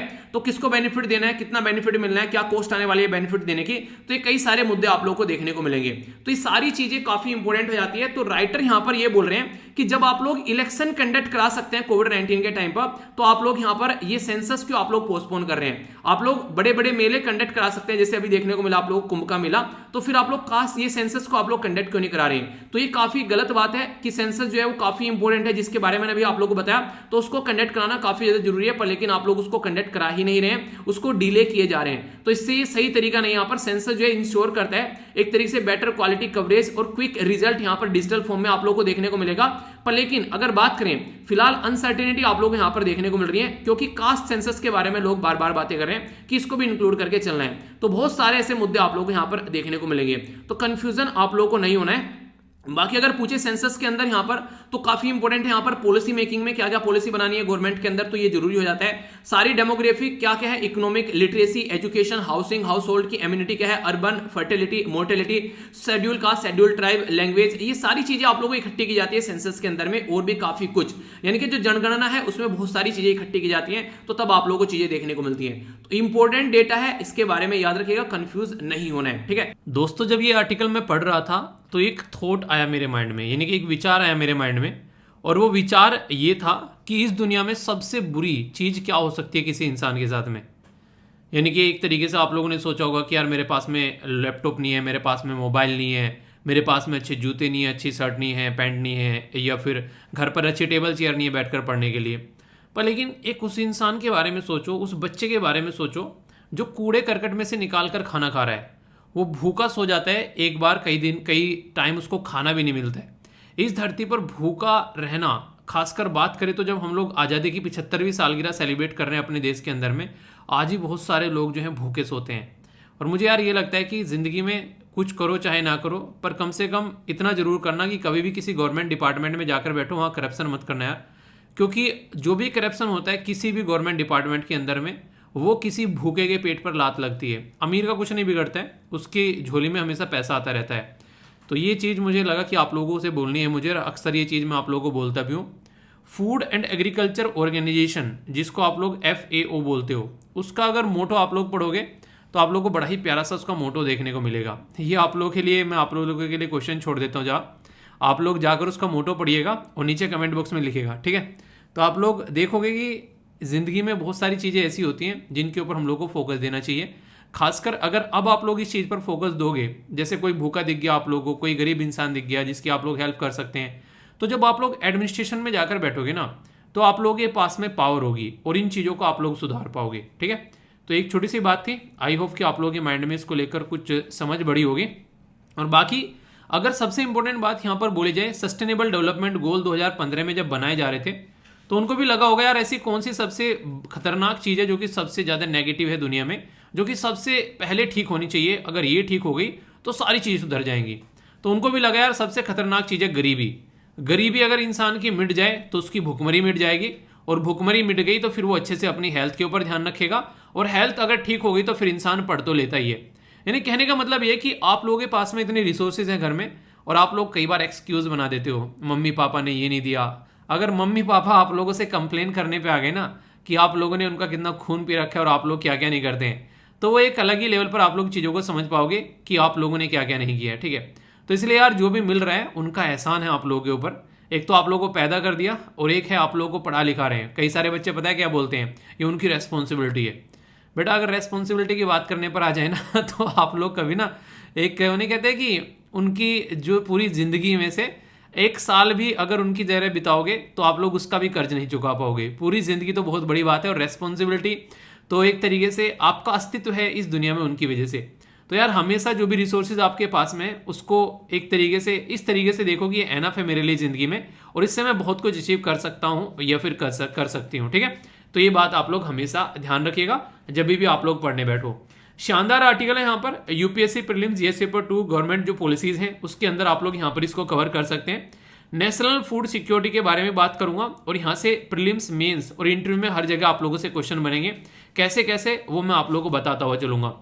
एक बड़ा ही प्यारा सा कॉन्सेप्ट है यार यहाँ पर, अगर ये कॉन्सेप्ट आप लोगों की समझ में आ जाता है, समझने में, हालांकि इसमें कोई ऐसी चीज़ है भी नहीं कि आप लोगों की समझ में नहीं आएगा, मतलब अगर ये कॉन्सेप्ट जो है आप लोग याद रख लेते हैं तो आप लोग जो है बहुत सारी चीज़ें जो हैं फिर आसानी से आंसर राइटिंग में, या फिर आप लोग किसी गवर्नमेंट की स्कीम के बारे में कुछ लिखने के लिए आता है, या फिर कोई भी ऐसी चीज़ जैसे कि मेडिसिन वगैरह प्रोवाइड करानी है या कोई इक्विपमेंट वगैरह प्रोवाइड कराना है, तो यहाँ पर ये 3 टर्म ऐसी हैं जिनको आप लोग हमेशा यूज़ कर सकते हो। एक को बोलते हैं अवेलेबिलिटी, यानी कि वो चीज़ अवेलेबल है उस एरिया में, ठीक है, यानी कि यहाँ पर अवेलेबल है, यहाँ पर यह देश के अंदर अवेलेबल है यहाँ पर ये। दूसरा है अफोर्डेबिलिटी, और तीसरा है एक्सेसिबिलिटी। जैसे अगर ये कॉन्सेप्ट जो है आप लोग यहाँ पर लगाओगे अवेलेबिलिटी, अफोर्डेबिलिटी और एक्सेसिबिलिटी के ऊपर, मान लीजिए खाने के ऊपर लगाना है, पहले तो हमारे देश में जो है वो खाना होना चाहिए, यानी कि हमारे देश में जो है वो चीज़ अवेलेबल होनी चाहिए। अगर देश में चीज़ अवेलेबल होगी तभी तो आप लोग बोलोगे कि ये अफोर्डेबल हो सकती है, फिर एक्सेसिबल हो सकती है। मतलब मान लीजिए गेहूं जो है वो हमारे किसानों ने उगाए, और हमारे किसानों ने वो गेहूं उगाकर फिर जो है वो देश के अंदर डिस्ट्रीब्यूट करने स्टार्ट कर दिए।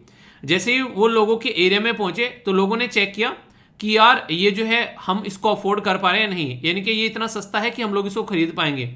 और खासकर जिस एरिया में वो रहते हैं, मान लीजिए देश के अंदर चावल है, गेहूं है, पर लेकिन आप लोग जो है आप लोग रहते हैं उत्तर प्रदेश के अंदर में, और गेहूं और चावल है उड़ीसा के अंदर में, तो आप लोगों को क्या लगेगा, यार हमारे पास में तो ही नहीं है, अब वहां से गेहूं चावल लेने उत्तर प्रदेश से उड़ीसा कोई जाने से रहा। तो कहने का मतलब है कि आप लोगों की एरिया में वो एक्सेसिबल भी होने चाहिए, यानी कि जिस एरिया में आप लोग रहते हैं वहां पे भी वो अवेलेबल होने चाहिए, और इतने अवेलेबल हो कि आप लोग उनको अफोर्ड कर सको, खरीद सको। और ये तभी जाकर इसका मतलब होता है फूड सिक्योरिटी एक्ट का। अभी फूड सिक्योरिटी एक्ट के बारे में मैं आप लोगों से थोड़ी सी बात करूंगा। अभी जो क्वेश्चन है आप लोग उसको समझने की कोशिश कीजिए। हमारी कंट्री में राजीव गांधी जी के द्वारा एक बड़ी फेमस बात बोली गई थी कि अगर गवर्नमेंट की टॉप अथॉरिटी से 100 रुपये चलते हैं या फिर 100 पैसे चलते हैं तो नीचे ओनली 64 पैसे पहुंचते हैं, यानी कि 84 जो है वो सबका हिस्सा बढ़ जाता है, तो ये सबसे खतरनाक चीज़ है। पर लेकिन प्रेजेंट टाइम पर ये जो हिस्सा है ये काफ़ी ज़्यादा कम हो गया है और उसमें काफ़ी बड़ा रोल प्ले किया है टेक्नोलॉजी ने। आप लोग बोलोगे टेक्नोलॉजी ने कैसे रोल प्ले किया है? आप लोग खुद सोचो, पहले क्या हुआ करता था कि अगर किसी को एक तरीके से पेंशन देनी है, किसी गांव में पेंशन पहुंचानी है, तो पहले सेंट्रल गवर्नमेंट से स्टेट गवर्नमेंट के हाथ में आएगी, स्टेट गवर्नमेंट से जो है वो डिस्ट्रिक्ट कलेक्टर के हाथ में आएगी, डिस्ट्रिक्ट कलेक्टर से ग्राम प्रधान के हाथ में आएगी और ग्राम प्रधान से फिर उसके हाथ में आएगी जिसके पास में वो जाना है। तो इसका मतलब ये हो गया कि उसके हाथ में कुछ नहीं आएगा, यानी कि सबका यहाँ पर कोई ना कोई शेयर जो होता है वो कटता चला जाता है और सामने वाले के हाथ में जो है फिर बस एक तरीके से यानी कहते एक सिक्का पड़ता है आकर ओनली।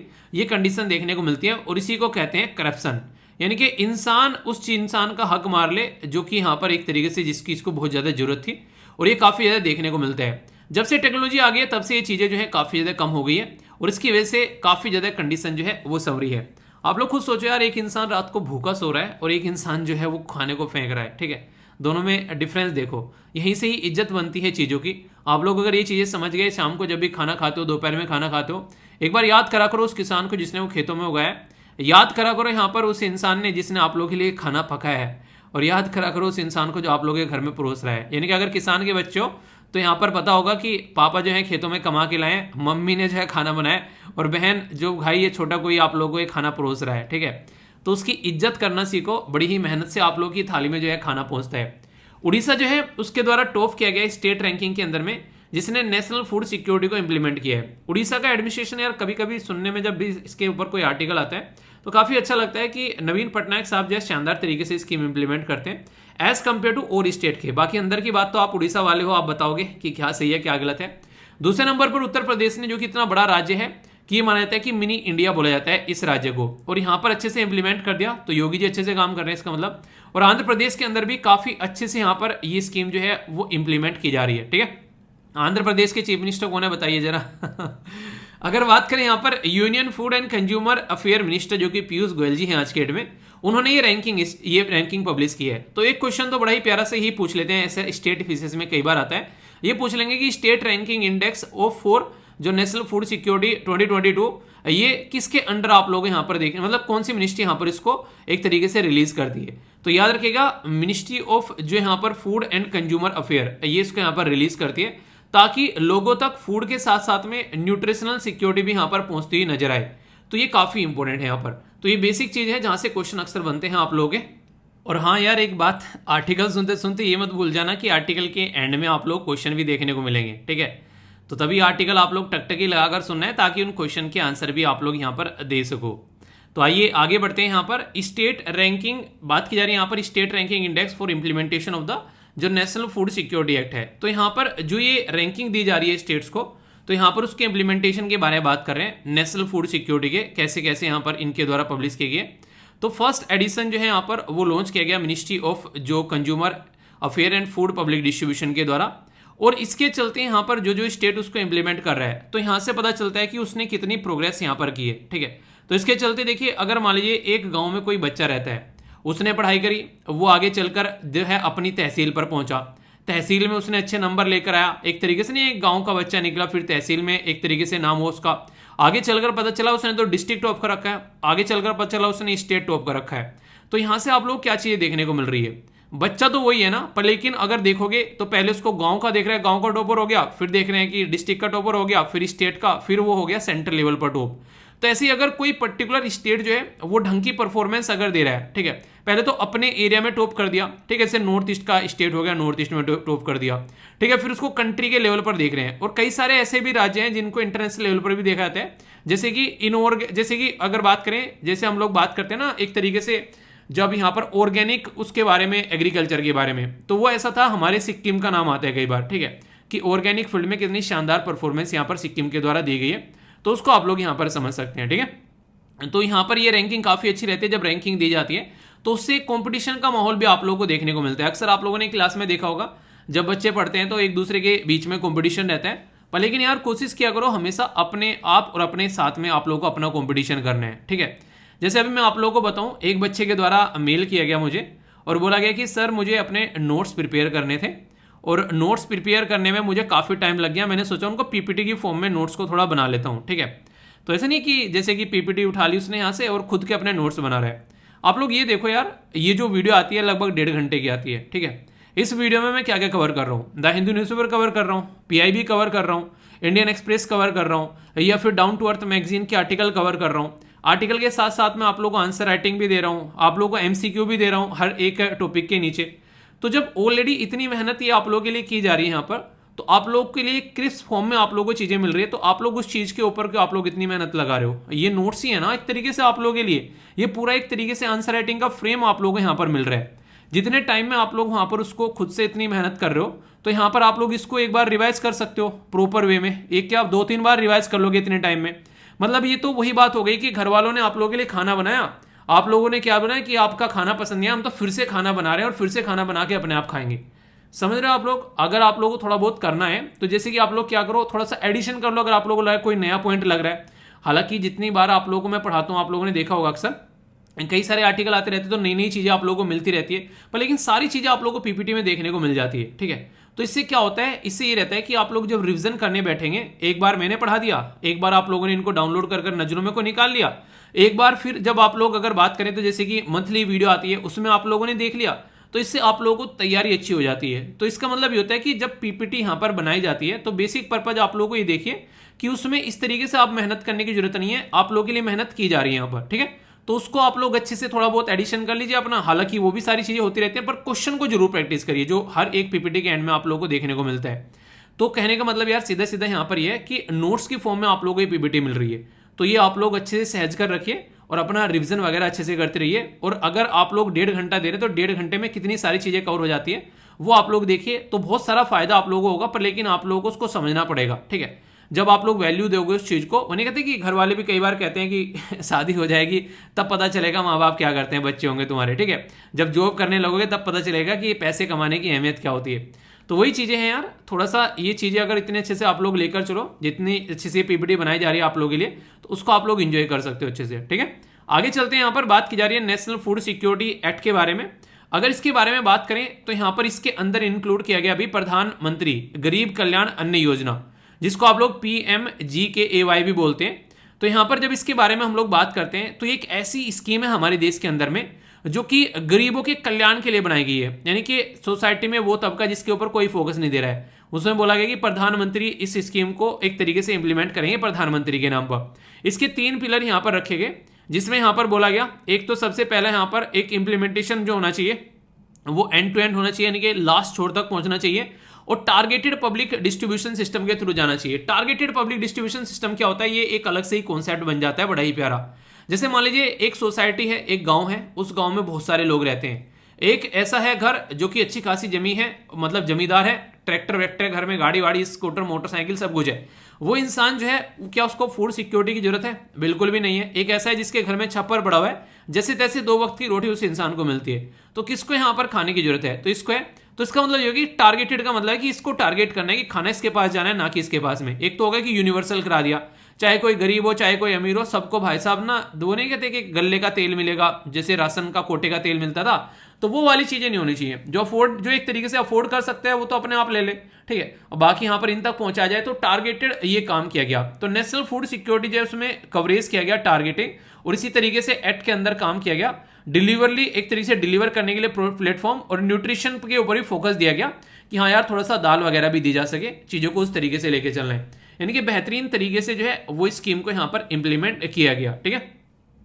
तो जो वही बात है यहाँ पर जो मैंने आप लोगों को अभी थोड़ी देर पहले बताई थी कि जो खाना आप लोगों तक पहुंच रहा है ना, वो बड़ी सिस्टमेटिक वे में आप लोगों तक पहुंचाया जा रहा है। पर लेकिन इसका मतलब नहीं कि बहुत आसानी है। सोचो आप लोग जब बाढ़ आ जाती है कहीं पर, सारी फसलें बह जाती हैं, तो सोचो यहाँ पर उस किसान के ऊपर क्या बीतती होगी, ठीक है। आप लोग समझ सकते हैं यहाँ पर। तो ये सारी चीज़ें होती हैं, तो इस तरीके से चीज़ों को अहमियत देंगे हम लोग जिंदगी में, तो हम लोग समझ पाएंगे कि उनकी इंपॉर्टेंस क्या है।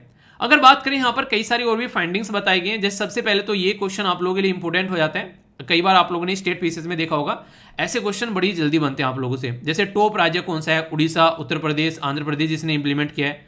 सबसे नीचे कौन सा राज्य है जिसने इंप्लीमेंट नहीं किया ढंग से? तो दिल्ली, छत्तीसगढ़, इसी के साथ में गोवा, इन्होंने नीचे से टॉप किया है। तो जनरल कैटेगरी में तो जैसे मैंने बता दिया उड़ीसा, इसी के साथ में यहाँ पर उत्तर प्रदेश, आंध्र प्रदेश। स्पेशल कैटेगरी में आप लोगों को त्रिपुरा देखने को मिलेगा टॉप पे, ठीक है। नॉर्थ ईस्ट साइड में या फिर हिमालयन स्टेट में या फिर आइलैंड वाले एरिया में हिमाचल प्रदेश, सिक्किम फिर सेकंड और थर्ड प्लेस पे है। जिनकी परफॉर्मेंस वर्स्ट लेवल पर देखने को मिल रही है, उसमें पंजाब, हरियाणा, दिल्ली, ये स्टेट आप लोगों को यहाँ पर देखने को मिलेंगे। ठीक है, तो यानी कि कई सारे ऐसे राज्य हैं जो कि नीचे से टॉप कर रहे हैं, और यहाँ पर भी आप लोग इसकी रैंकिंग देख सकते हैं जो आप लोगों के सामने है। अगर कोई माइंड में डाउट हो तो उसको क्लियर करके आप लोगों को जाना है। तो इस तरीके से अलग अलग भी रैंकिंग आप लोगों को यहाँ पर दिखाई गई है। अब यहाँ पर बात की जा रही है किसी चीज की इंपॉर्टेंस क्या होती है। जैसे यहाँ पर बोला गया कि नेशनल फूड सिक्योरिटी जो एक्ट है उसकी इंपॉर्टेंस क्या है। इसकी इंपॉर्टेंस आप लोग ऐसे ही बोल सकते हैं जैसे कि आप लोग बोले कि घर में जो है एक तरीके से ना, जब यहाँ पर कोई बच्चा ऐसा होता है काफी कमजोर होता है और माँ बाप जो है उसके ऊपर थोड़ा सा ज्यादा ध्यान देते हैं कि ये ना कमजोर है, इसको थोड़ा सा ज्यादा खाने पीने के लिए दे देते हैं। ठीक है, तो वाली चीजें हैं। तो नेशनल फूड सिक्योरिटी एक्ट के तहत भी यहाँ पर जो कमजोर तबका है सोसाइटी में उसको टारगेटेड किया जाता है। तो एक तो ये मैंने अभी आप लोगों को बताया, तो इसलिए यहाँ पर उनको फोकस दिया जाता है। और टीचर भी आप लोगों ने अक्सर देखा होगा, अगर कोई ऐसा कमजोर सा बच्चा है तो उसको हमेशा फोर्स करता है, थोड़ा सा अलग से उसको प्रेफरेंस देता है कि चल ऐसा करना, बाद में पूछ लेना। ठीक है, जब सब चले जाएं तो उसको अलग से थोड़ा बता दिया बेचारे को, ताकि देखिए हर एक इंसान की ना फ्रीक्वेंसी अलग अलग होती है। तो जो इस तरीके के बच्चे होते हैं, ऐसा नहीं कि उनमें उसमें बुद्धि कम है या फिर वो पढ़ना नहीं जान रहे, बस ये कि थोड़ा सा ज्यादा टाइम लग सकता है उसको समझने में, तो उसमें कोई टेंशन नहीं है। अगर कोई एक इंसान ऐसा है उसको टॉपिक एक बार में समझ में आ गया, एक इंसान ऐसा है 2 बार पढ़ने में समझ में आ गया, तो टेंशन क्या लेनी है, 2 बार पढ़ के समझ लो भाई। ये कौन सा यहाँ पर मिल्खा सिंह की रेस हो रही है कि आप लोग को आगे निकलना है। अभी टाइम भी है, चीजों को समझ समझ कर अपना समझ से अच्छे से लेके चलो। कॉन्सेप्ट क्लियर हो गया उसके बाद में तो बल्ले बल्ले, तो वो चीजें आप लोग समझ सकते हैं। अगर बात करें यहाँ पर एक काफी अच्छा कॉम्पिटिशन बन जाते हैं यहाँ पर। ठीक है, जैसे कि यहाँ पर बात करते हैं तो राज्य के अंदर कंपटीशन आएगा तो अच्छे से अपने एरिया में वो फूड प्रोवाइड कराएंगे। अब उड़ीसा ये सोचेगा कि मेरे वाले लोगों को सबसे अच्छे से स्कीम मिलनी चाहिए। तो यहाँ पर बात की जा रही है कि नियरली 80 करोड़ जो लोग हैं उनको सब्सिडाइज फूड मिलता है, जिसमें अफोर्डेबल है। अफोर्डेबल का मतलब क्या होता है कि इंसान को देखिए खाना दे दिया 5 किलो उसको ओनली 2 से 3 रुपए के अंदर में, तो इससे उसको ये भी नहीं लगेगा। सबसे इंटरेस्टिंग चीज लग रही है मुझे यहाँ पर, इसके ऊपर स्टार लगा सकते हो आप लोग। इससे सबसे बड़ी फायदा पता है क्या है? देखिए भूख तो मिट ही रही है, पर लेकिन जो भूख मिट रही है ना, उस भूख में आप लोगों को सबसे बड़ी चीज ये देखने को मिलेगी कि इनको शान है कि हाँ आप लोग पैसे अपना देकर खाना खरीद रहे हैं, किसी ने हमें भीख में खाना नहीं दिया। ये तो शान से खरीद रहे हैं यहाँ पर, चाहे भले ही पैसा कम दे रहे हो, पर लेकिन इनको पता है कि पैसा अपनी जेब से दे रहे हैं। ये बिल्कुल ऐसे है जैसे आप लोगों ने देखा होगा, ये एक बार मैं एक इंटरव्यू सुन रहा था, तो वहां पर एक ऐसे अंकल थे, वो क्या करते थे, पर्टिकुलर डे पे कहीं पर जाकर वो छोले चावल खिलाया करते थे। तो छोले चावल इतने शानदार भाई साहब की होटल वाला भी ना खिलाए। तो कई सारे लोगों ने पूछा कि अंकल जी इतना अच्छा खाना इतना सस्ता कैसे देते हो? तो कह रहा कि देखो यार मैं फ्री में भी दे सकता हूँ इस चीज को, पर लेकिन फ्री में दूंगा तो कई सारे लोग जो है उसकी कदर नहीं करते हैं, और ये उनको ये कई सारे लोगों को ये भी लगता है कि यार अगर फ्री में दे दिया एक तरीके से कि फ्री का खाना खा रहा है। तो उन्होंने क्या रख रखा है, जो प्लेट जो होती है जो 50 रुपए की प्लेट है, ठीक है, मान लीजिए कोई 50 रुपए की प्लेट आ रही है, तो क्या कर रहे हैं उसको 5 या 10 रुपए में दे रहे हैं। समझ रहे हैं आप लोग, 10 गुना प्राइस कम करके उसको दे रहे हैं, ताकि जो खाने वाला हो वो तसल्ली में खा सके, ये बोल के कि पैसे देकर खा रहा हूं भाई साहब, फ्री में नहीं खा रहा हूं। वो वाली चीज होती है। तो वही वाली शान जो है यहाँ पर गवर्नमेंट फील कराना चाहती है, वरना जहां इतना फ्री प्रोवाइड करा दिया 1-2 रुपए में तो कुछ नहीं बिगड़ रहा है यहाँ पर। तो इसको यही फील कराना चाहती है कि आप लोगों ये अपना पैसों से खरीद के ले रहे हो, तो इसको आप लोग का हक है ये, ना कि आप लोगों को कोई भीख में दे रहा है। तो हक में और भीख में बहुत बड़ा डिफरेंस होता है। तो 1 रुपया भी लेकर तो उसको हक दे दिया 1 रुपए में, समझ रहे हो आप लोग? ये तो ये होता है स्वाभिमान वाला काम करना। तो यहाँ पर ये इसके ऊपर फोकस देना काफी ज्यादा जरूरी है। और मुझे यार जब भी यार इस तरह की चीजें पढ़ता हूं ना, तो मुझे हमेशा सिंगापुर का नहीं, स्विट्जरलैंड का उदाहरण याद आ जाता है। स्विट्जरलैंड में एक बार पूछा गया स्विट्जरलैंड के लोगों से कि यूनिवर्सल बेसिक स्कीम जो है वो इंप्लीमेंट करनी है। उसमें बेसिक क्या था कि यहाँ पर कई सारे मतलब एक तरीके से एक मिनिमम वो रख देंगे कि हाँ हर एक इंसान को 5-5, 6-6 हजार रुपए देने। तो ये स्कीम इंप्लीमेंट करने की बात की गई स्विट्जरलैंड के अंदर में। तो आप लोग यकीन नहीं करोगे, 70 से 80% के लगभग 90% लोगों ने वो स्कीम लेने से मना कर दिया। कह रहे फ्री में नहीं चाहिए, इससे हम लोग जो है आलसी हो जाएंगे, नकारे हो जाएंगे। हम लोग जब काम करें उसमें हमको अलग से थोड़ा सा एडवांस पैसे दे दो, ज्यादा बढ़ाकर। यानी कि अगर 5,000 सैलरी दे रहे हो तो ठीक है, हमको 6,000 7,000 सैलरी बढ़ाकर 10,000 सैलरी वैसे दे दो, हमारे काम की दो, फ्री में मत दो हमको।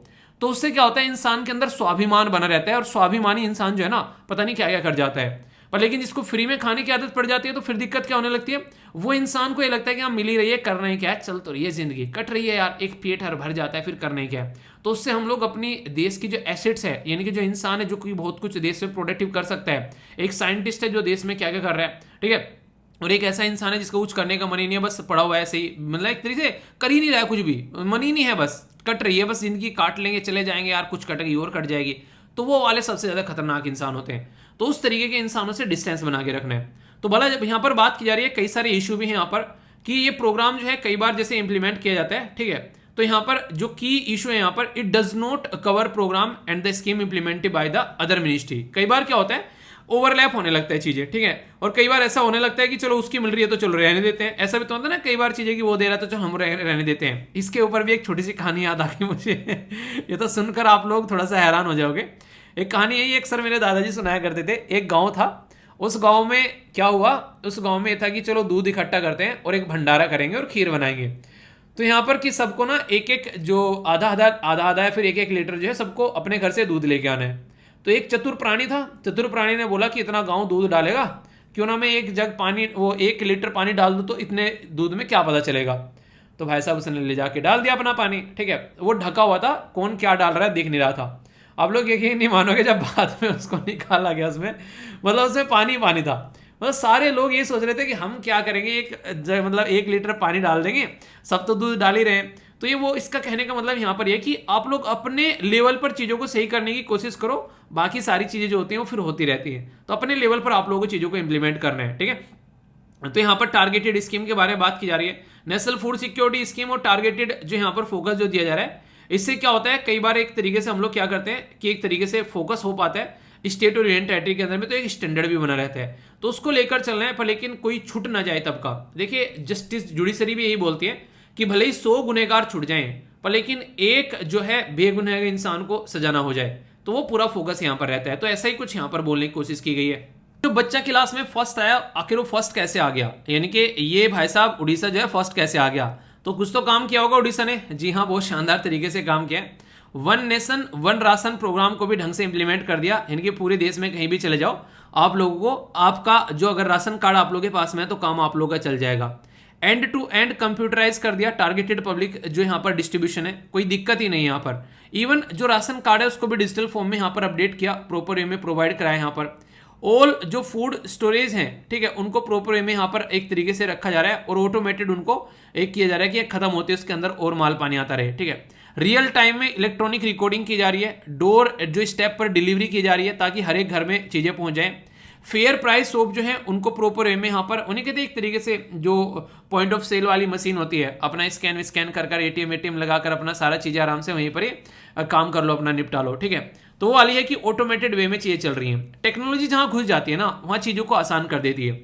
और इसी के साथ में सप्लाई की जा रही है फोर्टिफाइड राइस और पब्लिक डिस्ट्रीब्यूशन, जो यहाँ पर एक तरीके से मलकानगिरी डिस्ट्रिक्ट के अंदर भी यहाँ पर अलग अलग तरीके से चीजों को इंप्लीमेंट किया गया। अगर कोई यहाँ पर इस तरीके से टॉप पर है ना, तो कुछ तो डिफरेंट कर रहा होगा, ठीक है। तो यहाँ पर आप लोग समझ सकते हैं। अब दूसरे राज्य यहाँ पर इसे सीख सकते हैं कि हाँ वो टॉप पर बैठा हुआ है, तो आप लोगों को यहाँ पर क्या करना है, ठीक है। तो जो कमी है वो अपनी कमी को यहाँ से पूरा कर सकते हैं। कि ये स्लाइड आप लोगों के लिए डाल दी गई है। हालांकि ये टॉपिक जो है 2013 से चला हुआ आ रहा है, पर फिर भी यहाँ पर ये काफी इंपॉर्टेंट टॉपिक है। इसमें आज भी क्वेश्चन बन सकता है, 2013 का टॉपिक है। ये बोलोगे कि सर 2022-23 में क्वेश्चन पूछे जा रहे हैं इससे। जी हाँ यार, ये टॉपिक न्यूज में रहते हैं, ठीक है। तो नेशनल फूड सिक्योरिटी स्कीम 2013 में इंप्लीमेंट की गई। इस पर कई बार बीजेपी और कांग्रेस वाले लड़ते भी हैं। मुझे तो हमेशा वही बात याद आ जाती है, बीजेपी वाले कहते हैं कि हम लोगों ने स्कीम इंप्लीमेंट की है क्योंकि 2014 में वो पावर में आ गए थे। कांग्रेस वाले कहते हैं हम ये स्कीम लेकर आए थे। किसान कहता है भाई खेतों में अनाज मैंने उगाया था, मेरे बारे में बात कर लो यार तो वो वाली कंडीशन आप लोगों को देखने को मिलेगी। तो इसी के बारे में बात की जा रही है यहाँ पर कि काफी अच्छे से स्कीम इंप्लीमेंट की गई। यहाँ से क्वेश्चन भी आप लोगों के लिए बन सकता है। 67% टोटल पॉपुलेशन कवर की जा रही है, 75% गांव की और 50% यहाँ पर अर्बन वाले एरिया की। इसी के साथ में 1, 2, 3 रुपए किलोग्राम के हिसाब से अनाज यहाँ पर चावल दाल दे दिए जा रहे हैं। और इसके चलते यहाँ पर एलिजिबल जो हाउस होल्ड है उनको यहाँ पर 2 कैटेगरी में डिवाइड किया गया। प्रायोरिटी हाउस होल्ड कैटेगरी जो है यहाँ पर 5 किलोग्राम पर पर्सन के हिसाब से, और अंत्योदय अन्य योजना फैमिली जो है उनको 35 किलोग्राम पर फैमिली पर मंथ के हिसाब से भी यहाँ पर दिया जा रहा है।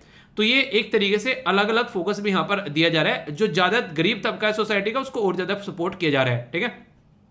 अगर बात करें यहाँ पर कवर किया जा रहा है 2011 के सेंसस के हिसाब से जो भी डेटा है यहाँ पर, इसी के साथ में यहाँ पर ये इंप्लीमेंट किया रहा है 36 स्टेट और यूनियन टेरिटरी के द्वारा। तो इसलिए माना जाता है कि 81.35 करोड़ लोग जो हैं वो इसके बेनिफिट हैं, यानी कि इसके बेनिफिशियरी हैं, इससे फायदा उठा रहे हैं। तो ये काफी एक इंपॉर्टेंट एक स्कीम भी आप लोग यहाँ पर कवर हो जाती है, ठीक है। तो यहाँ पर इसी बहाने से आप लोग की स्कीम भी कवर होगी, इसी बहाने से आप लोग यहाँ पर ये पता चल गया कि क्या क्या चीजें हैं। तो सारी चीजें आप लोगों ने एक एक कर देख ली।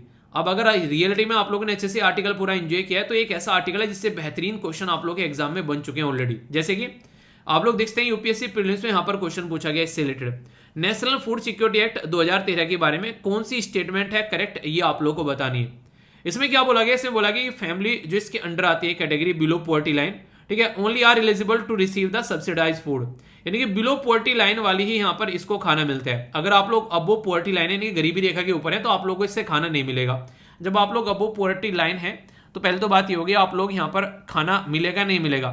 ऐसा कई बार ऐसा भी तो होता है ना, अबो पॉवर्टी लाइन है इंसान पर, लेकिन हो सकता है कुछ ऐसी कंडीशन बन गई हो कि यहाँ पर उसकी एक तरीके से ना घर गृहस्थी ठीक ना चल रही हो, क्या हो गया तो उसको खाना नहीं मिलना चाहिए क्या, आप लोग ये बताइए। आप लोग इसे भी समझ सकते हैं कि फूड सिक्योरिटी एक्ट के तहत जो गांव में खाना दिया जा रहा है ऐसे ऐसे लोगों को भी मिल रहा था कि वो अपने जानवरों को खिला रहे थे। तो इसका मतलब अगर आप लोग टोटल इसको प्रॉपर वे में देख रहे होंगे तो आप लोग तुरंत समझ जाओगे यार गांव में तो ऐसे ऐसे मिल रहा है यार ये।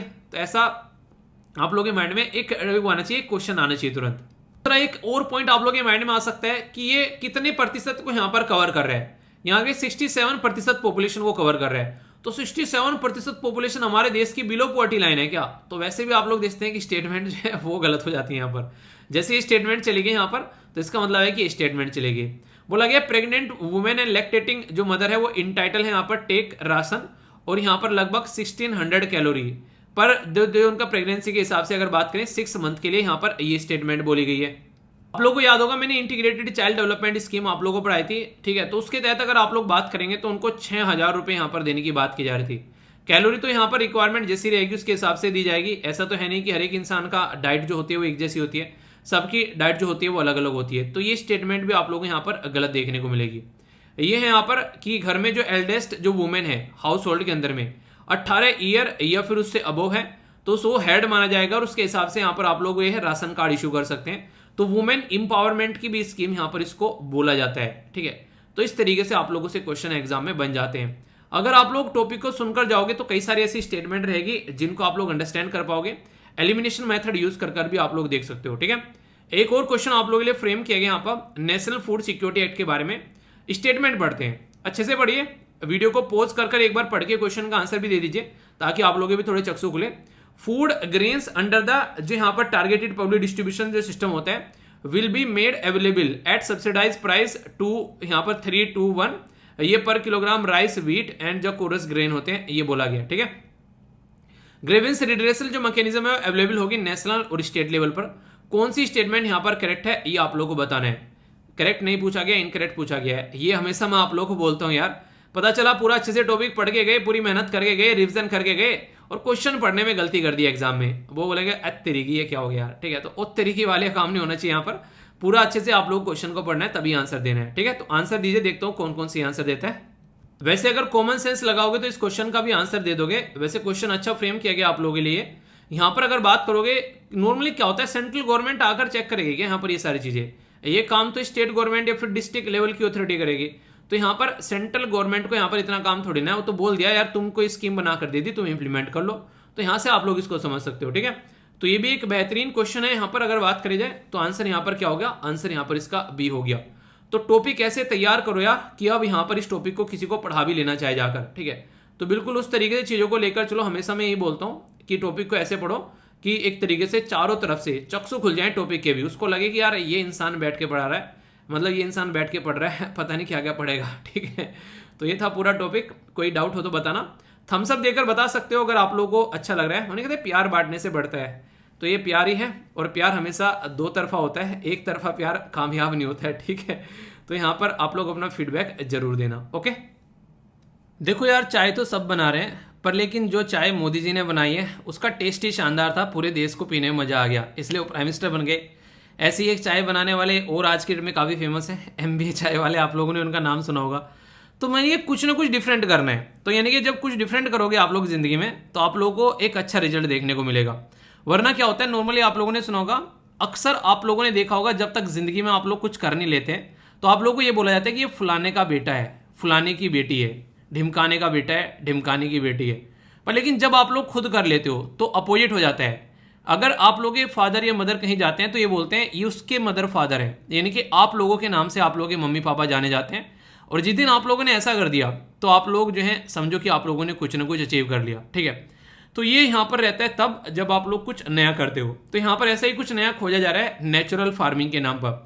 पर लेकिन अक्सर जो है नहीं कहते, जब कई बार लोग ऐसा होता है, जब कई बार लोग आंखें बंद कर कर दूसरों को फॉलो करना स्टार्ट करते हैं तो भाई साहब उनकी वाट भी लग जाती है, जैसे कि अभी श्रीलंका की लग गई। क्या हो गया वहाँ पर, नेचुरल फार्मिंग हम लोगों ने इंप्लीमेंट की, ऑर्गेनिक फार्मिंग, तो हमारे देश में सराहा भी जा रहा है, अच्छा रिजल्ट भी आ रहा है। पर लेकिन सिचुएशन भी तो देखनी चाहिए ना कि हमारा देश कहाँ पर किस तरीके से चल रहा है। श्रीलंका ने उठाकर ऐसा का ऐसा कॉपी मार दिया, ठीक है, उन्होंने ये भी नहीं देखा कि तुम्हारी खस्ता हालत हो रखी है, तो उससे कंडीशन खराब होगी, ठीक है। तो यहाँ पर एक तरीके से आप लोग ये समझ सकते हैं कि अपने भी प्रोज एंड कॉन्स देखने चाहिए कि सामने वाला कर रहा है सही है, वो अच्छा रिजल्ट दे रहा है, ठीक है, पर लेकिन तुम्हारी कंट्री की खस्ता हालत हो रखी है। आप लोगों को ये समझना पड़ेगा कि पहले रिक्वायरमेंट क्या है किसानों की, तो उनको जो चीज़ें देनी थी वो आप लोगों ने दी नहीं, बस हाँ इन्होंने ऐसा किया तो हमने भी ऐसा कर लिया, तो वो वाली चीज़ें नहीं होनी चाहिए, ठीक है। आप लोग को यहाँ पर ये चीज़ अपने आप भी इंप्लीमेंट कर सकते हैं। आंसर राइटिंग कर रहे हैं, सारे के सारे लोग आंसर राइटिंग कर रहे हैं, अब एग्जामिनर के सामने दुनिया भर की कॉपी आ रखी है। अब आप लोग ये देखो कि आप लोग की कॉपी में ऐसा क्या इंटरेस्टिंग है कि एग्जामिनर का मन करे कि आप लोग की कॉपी चेक करने में मजा आ जाए। बहुत देर से पता नहीं कैसी कैसी कॉपी आ रही थी, भाई साहब ये आई है कॉपी तो इसने लिख रखा है लड़के ने लड़की ने, ठीक है, अब आएगा मार्क्स देने में मजा, वो वाली चीजें होनी चाहिए। तो इसी तरीके से बात करें, यहाँ पर प्राइम मिनिस्टर मोदी साहब के द्वारा बोला गया कि नेचुरल फार्मिंग को अडेप्ट करो, यानी कि जो मदर अर्थ है वो एक तरीके से नेचुरल है, वो उसकी सोयल हम लोग को मिली हुई है, उसके अंदर एक प्रोडक्टिविटी है, पर लेकिन हम लोग क्या करते हैं, नेचर तरीके से काम नहीं करते हैं, हम लोग अपने हिसाब से चीज़ों को लेकर चलते हैं। तो प्राइम मिनिस्टर मोदी साहब के द्वारा यहाँ पर अभी जो है इसी चीज़ को आगे लेकर चलने की बात की जा रही है। सूरत डिस्ट्रिक्ट गुजरात के अंदर में यहाँ पर इसके चलते यहाँ पर इनके द्वारा नेचुरल फार्मिंग को एड्रेस किया गया वर्चुअल एक तरीके से, यानी कि वीडियो कॉन्फ्रेंसिंग के थ्रू। तो इससे क्या रहेगा, हम लोग आज़ादी की 75वीं सालगिरह सेलिब्रेट कर रहे हैं, तो जो पंचायत हैं एक तरीके से उनको सशक्त बनाने की कोशिश की जा रही है। नेचुरल फार्मिंग को आने वाले टाइम में पूरे देश में इंप्लीमेंट किया जाए, इससे जो एग्रीकल्चर है यानी कि जो खेती है उसकी उर्वरक शक्ति भी बढ़ेगी। और जो आज के डेट में हम लोग इतनी सारी दवाइयाँ, नशीली दवाइयाँ खेतों में डालते हैं, देखो आप लोग एक पैटर्न देखना, खेतों में गेहूं उगाया किसानों ने, ठीक है, उसमें क्या किया, दुनिया भर की दवाई डालनी पड़ती है, उनकी भी गलती नहीं है, ऐसी ऐसी बीमारियां लगती है, दिक्कतें होती हैं, तो उसके गेहूं जो आया वो या फिर जो चावल वो निकल कर आए, वो चावल एक तो डायरेक्ट आप लोगों ने खा लिए, दूसरा आप लोग क्या कर रहे हैं वो जानवरों को खिला रहे हैं। कई बार वो नहीं एक तरीके से खल वगैरह, बिनोले वगैरह वो सब चीज़ें डालते हैं जानवरों को, एक तरीके गाय भैंस को दूध देने के लिए, फिर उसके ऊपर से अगर दूध देना बंद कर दे तो उसके इंजेक्शन लगाना स्टार्ट करते हैं। अब वो इंजेक्शन वाला दूध फिर हम लोग पीते हैं। तो आप लोग इससे अंदाजा लगा सकते हैं कि एक तरीके से हम लोग क्या खा रहे हैं, और फिर कहीं स्किन की डिजीज हो रही है, कहीं आंखों में प्रॉब्लम हो रही है, कहीं और कोई दिक्कतें निकल कर आ रही है। तो कहीं ना कहीं आप लोग देखते हैं ये सारी चीज़ें यहीं से निकल कर आती है, यानी कि आप लोगों ने सुना होगा जैसा बोओगे वैसा ही काटोगे, तो वही चीज़ें यहाँ पर आप लोगों को देखने को मिलती हैं। नेचुरल फार्मिंग का मतलब क्या है, और सबसे पहले कौन इंसान था जिसने इसको समझा यहाँ पर नेचुरल फार्मिंग को, ठीक है। तो यहाँ पर इनका नाम आप लोगों से पूछा जा सकता है, तो ये वनडे टाइप एग्जाम में ऐसे क्वेश्चन आप लोगों से बनते हैं। इनका नाम है यहाँ पर मासानोबु फुकुओका, ठीक है, और ये नाम से आप लोग समझ सकते हैं यहाँ पर जो शिंजो एबे थे यहाँ पर उन्हीं के देश से निकल कर आते हैं, यानी कि जापान से निकल कर आते हैं। तो जापान के फार्मर थे जिनके द्वारा यहाँ पर इस चीज़ पर फोकस किया गया, ठीक है। द वन स्टो रिवोल्यूशन एक बुक है यहाँ पर उसके फिलोसफर, जिनके द्वारा यहाँ पर इसको इंट्रोड्यूस भी किया गया। यानी कहने का मतलब यहाँ पर ये कि एक पर्टिकुलर पर्सन ने उस चीज़ को स्टार्ट किया, समझना स्टार्ट किया कि केमिकल के बिना भी खेती की जा सकती है, ठीक है, एक तरीके से लाइव स्टॉक के थ्रू। जैसे एक आप लोगों ने देखा होगा जब गन्ने को छीला जाता है खेतों में तो उसमें से खाद पतवार पत्तियां निकलती हैं, तो उसको खेत में डालकर जला दिए जाते हैं। हालांकि जलाना आज के डेट में एक तरीके से गलत चीज़ें हो जा रहा है, पर लेकिन ये एक तरीके का खाद हो जाता है फिर यहाँ पर, ठीक है। तो वो चीज़ें यहाँ पर, तो इसी तरीके से खेती को जैसा है उसी तरीके से रखना, नेचुरल तरीके से लेकर चलना। जैसे कि ट्री के जो लीव्स वगैरह हो गए, वो सब चीज़ें जो रेजिड्यू हो गया उनको एज ए खाद के तौर पर यूज़ करना। सबसे सीधी सीधी बात क्या है, जैसे मान लीजिए कोई पत्ते हुए गाय का भैंस का गोबर हो गया तो उसको खाद के तौर पर इस्तेमाल किया जाता है ताकि नेचुरल तरीके से चीज़ें चलें। और इंटरेस्टिंग चीज़ें बता दूं, यूरोपियन कंट्री जो है इन चीज़ों पर फोकस दे रही है आज के डेट में, जहां नेचुरल फार्मिंग की जा रही है वहां से वो खाना खरीद रहे हैं, ठीक है। तो नेचुरल फार्मिंग जिस एरिया में वहां पर जो एक्सपोर्ट है वो अच्छा आप लोगों को देखने को मिलेगा। नेचुरल फार्मिंग जो है वो प्रमोट करती है बेस्ट। इसलिए यहाँ पर अगर बात करें तो भारतीय प्राकृतिक कृषि मतलब एक तरीके से ऐसी पद्धति जो कि हमारे देश में पुराने टाइम पर फॉलो की जाती थी, तो इसको यहाँ पर BPKP के नाम से जाना गया, परंपरागत कृषि विकास योजना। तो ये भी आप लोग यहाँ पर समझ सकते हैं कि नेचुरल फार्मिंग को आगे लेकर चल रहे हैं। पर लेकिन यहाँ पर आज के एक फास्ट ट्रैक दुनिया में नेचुरल फार्मिंग का थोड़ा सा कॉन्सेप्ट भी आप लोगों को देखने को मिलेगा। यानी कि एक इंसान ऐसा है जो नेचुरल फार्मिंग कर रहा है, तो कई सारे लोग जो है वो प्रॉब्लम भी फेस करते हैं, और कई सारे लोग जो है इसको छोड़कर वो यहाँ पर केमिकल फार्मिंग पर आ जाते हैं, क्योंकि उनको ये लगता है एक टाइम तो बहुत ज़्यादा कंज्यूमिंग है। इसी के साथ में उनको ये लगता है यार यहाँ पर अच्छा रिजल्ट भी नहीं आता है। क्योंकि जो रिजल्ट आप लोगों को केमिकल वाला देगा वो नेचुरल नहीं देगा। मतलब ये ऐसे ही है, जो रिजल्ट आप लोगों को हेलोपैथी देगी वो आयुर्वेदा नहीं देगी। पर लेकिन आयुर्वेदा जो रियलिटी में जो रिजल्ट देगी वो नेचुरल होगा, क्योंकि वो आप लोगों की बॉडी पर नेगेटिव इंपैक्ट नहीं डालती है। आयुर्वेदा या फिर होम्योपैथी की गोली ऐसी है, अगर खा लो तो कोई दिक्कत नहीं, मतलब खा लो तो सही करेंगे, वैसे रिएक्शन इनकी आप लोगों को नॉर्मली देखने को नहीं मिलती है जैसी हेलोपैथिक की देखने को मिलती है। यानी कि झट मंगनी पट बिहा वाली बात है, तो वो वाली चीज़ें सही नहीं है। पहले समझ लो एक दूसरे को भाई, उसके बाद में शादी कर लेना, वरना फिर पूरी जिंदगी एक दूसरे से बंधे रहोगे और लगेगा यार गलत जगह दांव लगा दिए ने गलत जगह इन्वेस्टमेंट कर दिया। तो वाली चीज़ें नहीं होनी चाहिए। तो केमिकल फ्री एग्रीकल्चर जो है वो एक तरीके से सही तो है, पर लेकिन रियलिटी में ये भी देखना पड़ेगा कि वो कितना लोगों को एक तरीके से पेट भर पा रही है। पता चला एग्रीकल्चर जो है वो खेत एक तरीके से उगाए नहीं पा रहे हैं, खेतों में प्रॉपर वे में चीज़ें नहीं हो पा रही हैं, और इसकी वजह से रही सही और ख़त्म हो गई, तो यहाँ पर लोग भूखे मरने लगे। पर लेकिन दोनों ही चीज़ें हैं, नेचुरल सस्टेनेबिलिटी भी आप लोगों को लेकर चलनी है, यानी कि खेत जो हैं वो ऐसे भी होने चाहिए ताकि वहाँ पर उनके अंदर पता चला जो खा रहे हैं वो जहरी खा रहे हैं हम लोग। तो वही बात है यार, एक दोस्ती इतनी करो कि चिपकने ना लगे। यानी आप लोगों ने सुना होगा अक्सर भी कि सामने वाले को कम से कम स्पेस दो, ऐसा नहीं कि गर्लफ्रेंड बॉयफ्रेंड बन गए और भाई साहब उसको जीने नहीं दे रहे हैं। बिल्कुल ये है कि तू कहाँ फ़ोन कर रहा है, कहाँ फ़ोन कर रही है, उसके फ़ोन चेक किए जा रहे हैं, कौन कहाँ जा रहा है वो चेक किए जा रहे हैं। अब यार दोस्ती के थोड़ा तो ट्रस्ट कर लो ना, तो इतना तो चलता है कम से कम फिर। तो वही बात है, तो उसी के बारे में यहाँ पर बात की जा रही है। तो परंपरागत जो कृषि विकास योजना है यहाँ पर फॉर ऑर्गेनिक, तो इसके बारे में बात करें तो सेंट्रली स्पॉन्सर्ड स्कीम है। इसका क्या मतलब होता है, सेंट्रल गवर्नमेंट जो है वो आधा पैसा देगी, स्टेट गवर्नमेंट आधा पैसा देगी, और ये आधा आधा भी होता है, कई बार इसमें रेशो चेंज होता रहता है। कभी 70 सेंटर ने दे दिया, 30 ले लिया, ठीक है, कभी 60 दे दिया तो कभी उससे 40 ले लिया, ठीक है। तो इस तरीके से चलता रहता है। जो यूनियन टेरिटरी होती है वहाँ पर 100% जो है वो सेंट्रल गवर्नमेंट पैसा देती है, तो ये याद रखिएगा।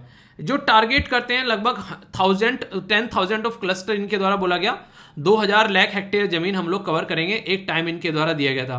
यानी कि काम कर रहे हैं, ऐसी बात नहीं है कि हवा में चीज़ें चल रही हैं, ठीक है। एक कोटेशन भी है यहाँ पर, जो अभी यहाँ पर जो नेचुरल फार्मिंग के जो खोज करते हैं उनके द्वारा बोला गया, द अल्टीमेट जो बोला गया, the ultimate goal of the farming is not, यानी कि एक तरीके से क्रॉप ग्रो करना नहीं है, तो is not the growing of crops but the cultivation and perfection of human being. आप लोग यहाँ से समझिए कितनी शानदार बात बोली गई है। तो अगर कुछ आप लोगों को एग्रीकल्चर के बारे में लिखने के लिए भी यहाँ पर आ जाए तो यहाँ पर आप लोग इसको इस्तेमाल कर सकते हैं। तो ऐसा नहीं है कि बस यहाँ पर आप लोगों ने देखा होगा बच्चे पैदा कर दिए। बच्चे पैदा करना ही काम नहीं होता है, उनमें एक संस्कार डालना ताकि वो घर में सबकी इज्जत करें, वो गांव में इज्जत करें, वो अपने डिस्ट्रिक्ट में इज्जत करें, अपने शहर की, अपने स्टेट की और अपने देश की, ठीक है। तो वहाँ से इज्जत निकल कर आएगी तो देश तक आराम से पहुँचेगी। तो यही बातें यहाँ पर बोली जा रही है, तो उस तरीके से चीज़ों को लेकर चलना है। नेचुरल फार्मिंग रिलेटेड कई सारे इनिशिएटिव है, जैसे रेनफेड एरिया डेवलपमेंट, ठीक है, submission on agriculture forestry, national mission on sustainable agriculture, प्रधानमंत्री कृषि सिंचाई योजना और ग्रीन इंडिया मिशन। तो ये वो इनिशिएटिव गवर्नमेंट के द्वारा टाइम टू टाइम लिए गए ताकि इस चीज़ को और अच्छे से आगे लेकर चला जा सके, ठीक है।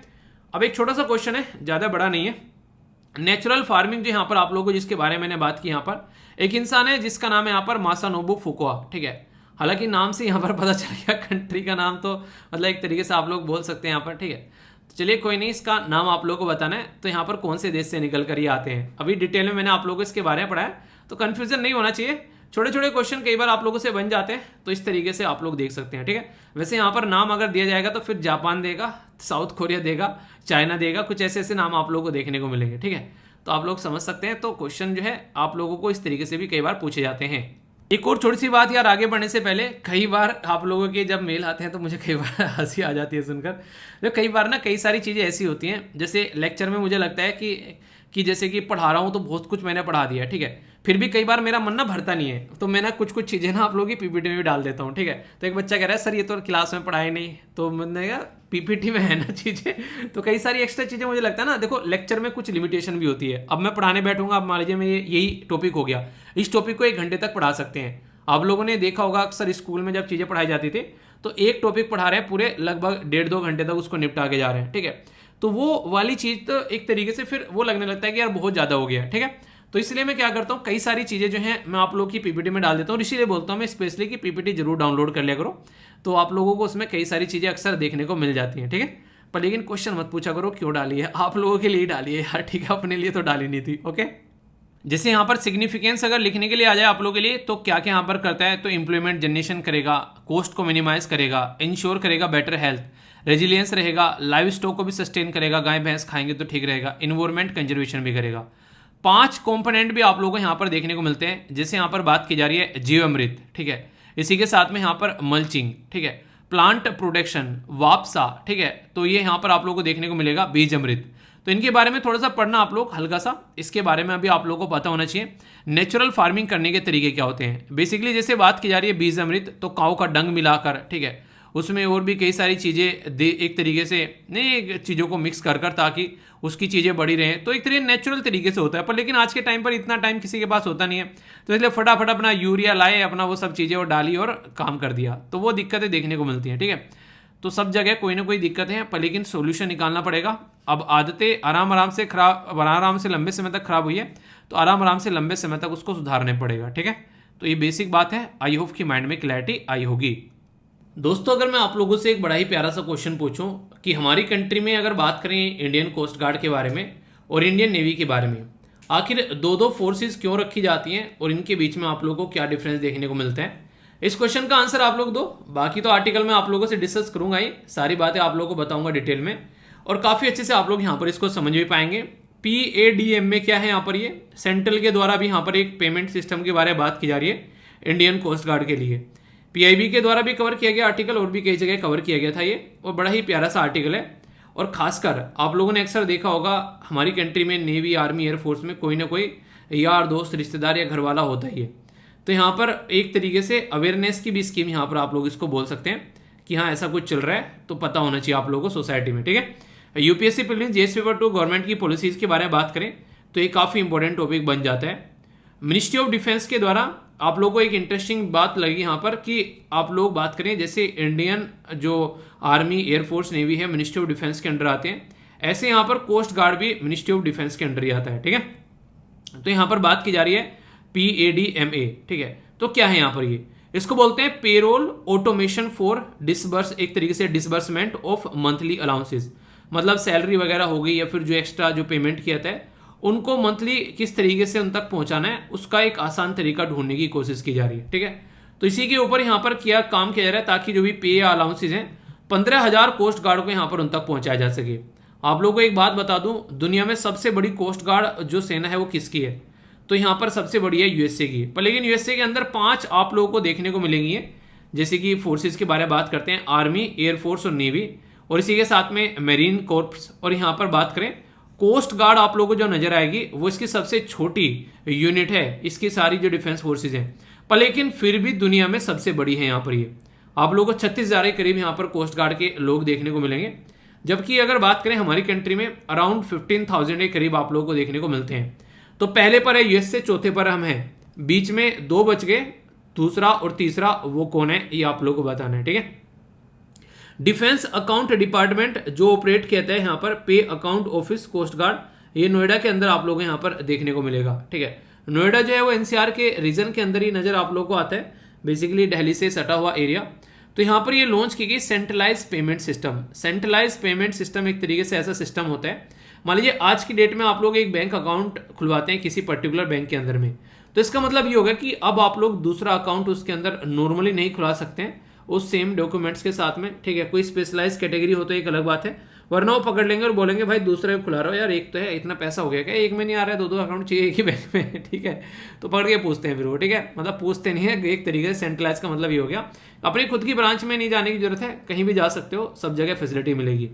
तो यहाँ पर ये सेंट्रलाइज पेमेंट सिस्टम है। इसी के साथ में फाउंडेशन और इसका रखा गया डिफेंस अकाउंट डिपार्टमेंट हेडक्वार्टर के द्वारा, ताकि यहाँ पर जो पे अकाउंटिंग सॉल्यूशन है वो प्रोवाइड कराया जा सके मिनिस्ट्री के अंदर। ठीक है, तो यहाँ पर पूरा फोकस यही है कि कैसे डिजिटल इंडिया को आगे लेकर चलना है और यहाँ पर E-गवर्नेंस के ऊपर फोकस देना है। तो PADM में जो है वो स्ट्रेंथन करेगा डिजिटल इंडिया का कॉन्सेप्ट और आत्मनिर्भर भारत के बारे में ये बातें यहाँ पर बोलेगी। बातें तो बड़ी प्यारी प्यारी हैं, पर लेकिन कुछ बातें मैं आप लोगों को यहाँ पर बता दूं जो कि आप लोग समझ सकते हैं। इसके ऊपर आप लोगों से क्वेश्चन ही बन जाता है। हमारी कंट्री में जो हमारा देश है अगर बात करें उसके अंदर में टोटल मिलाकर 9 राज्य ऐसे हैं जो कि कोस्टल एरिया को टच करते हैं, गुजरात, महाराष्ट्र, गोवा, कर्नाटका, इसी के साथ में ये हो गया केरला, तमिलनाडु, आंध्र प्रदेश, उड़ीसा और वेस्ट बंगाल। ये लगभग 7,500 का आप लोगों को किलोमीटर एरिया देखने को मिलेगा। तो इस ये पर्टिकुलर एरिया में कहीं पर कोई किसी तरीके से इंसानों की खरीद फरोख्त हो रही है, ठीक है, कोई स्मगलिंग की हरकतें कर रहा है, तो किस तरीके से कोस्टल एरिया में कोई जो हमारी पर्टिकुलर जो एरिया है, जैसे कि अलग अलग चीज़ें आप लोगों को देखने को मिलती है कोस्टल एरिया में, कोई सामान आ रहा है, कोई लेके जा रहा है, तो उनको सिक्योरिटी प्रोवाइड कराना वहाँ पर, तो ये काम करता है हमारी कंट्री में कोस्ट गार्ड। पर लेकिन अगर थोड़ा सा लार्ज स्केल पर आप लोग बात करेंगे, जैसे कि किसी कंट्री के साथ में लड़ाई होगी, तो वहाँ पर कोस्ट गार्ड नहीं, नॉर्मली वहाँ पर आप लोगों को इंडियन नेवी नजर आएगी, तो वो आप लोगों को यहाँ पर प्रोटेक्ट करती नजर आएगी। Coast guard, Indian coast guard, basically Indian coast guard इनको बोलते हैं आईसीजी, ठीक है। तो यहाँ पर ये प्रोटेक्ट करते हैं मैरीन और एक तरीके से मैरीटाइम जो इंटरेस्ट है और इन्फोर्स करते हैं मैरीटाइम लॉ। इसके बारे में बात करें तो ये एक तरीका टेरिटोरियल वाटर और इंक्लूडिंग कॉन्टिगुअस जोन और एक्सक्लूसिव जोन, तो ये जो आप लोगों को यहाँ पर देखने को मिलते हैं, आप लोगों को पता है, आप लोग जब यहाँ पर बात करते हैं तो ये आप लोगों को देखने को मिलेगा नेशनल एयर स्पेस। तो इसके अंदर आप लोगों को इंटरनल जो बेसिकली वाटर होता है और टेरिटोरियल वाटर होता है, यहाँ पर कॉन्टिगुअस जोन होता है और एक्सक्लूसिव जोन आप लोगों को यहाँ पर देखने को मिलेगा, जहाँ पर नॉर्मली व्यापार वगैरह आप लोगों को होते नजर आते हैं। तो यहाँ पर जो टेरिटोरियल वाटर है इंक्लूडिंग कॉन्टिगुअस जोन और एक्सक्लूसिव जोन, ये जुडिक्शन कोस्ट गार्ड के अंदर आप लोगों को देखने को मिलेगी। इंडियन कोस्ट गार्ड जो है उनको 1978 में बनाया गया, कोस्ट गार्ड एक्ट 1978 के हिसाब से, और इसी के साथ में यहाँ पर रुस्तम जी कमेटी के द्वारा रिकमेंड किया गया। देखिए, जब किसी चीज़ की जरूरत होती है तो इसका मतलब ये होता है कि उसको बैठकर सोचना चाहिए आखिर इसकी रिक्वायरमेंट क्या है, कितनी रिक्वायरमेंट है और क्यों रिक्वायरमेंट है, अगर है तो उसको रखो और नहीं है तो जिंदगी में से निकाल के फेंक दो। तो इंडियन कोस्ट गार्ड को यहाँ पर जब बात की गई तो यहाँ पर बोला गया कि बहुत ज़्यादा रिक्वायरमेंट है इसके, और यहाँ पर रुस्तम जी कमेटी के द्वारा अलग से जो नेवी के पैटर्न में यहाँ पर फोर्स बनाएगी जो कि इंटरनल चीज़ों को देखेगी, ना कि external. Coast guard 4th largest है, मैंने बताया भी यहाँ पर हमारे देश की, 4थे नंबर पर इंडिया है, पहले नंबर पर यूएस है, बाकी बीच में 2 कौन है आप लोग को बताना है। कल को चलकर कहाँ ऑयल स्पिल हो गया, ऑयल स्पिल मतलब कोई भी टैंकर जो है फट गया, उसके अंदर से तेल निकल गया, तो अब यहाँ पर काम कौन करेगा, तो कोस्ट गार्ड काफी बड़ा रोल प्ले करती है।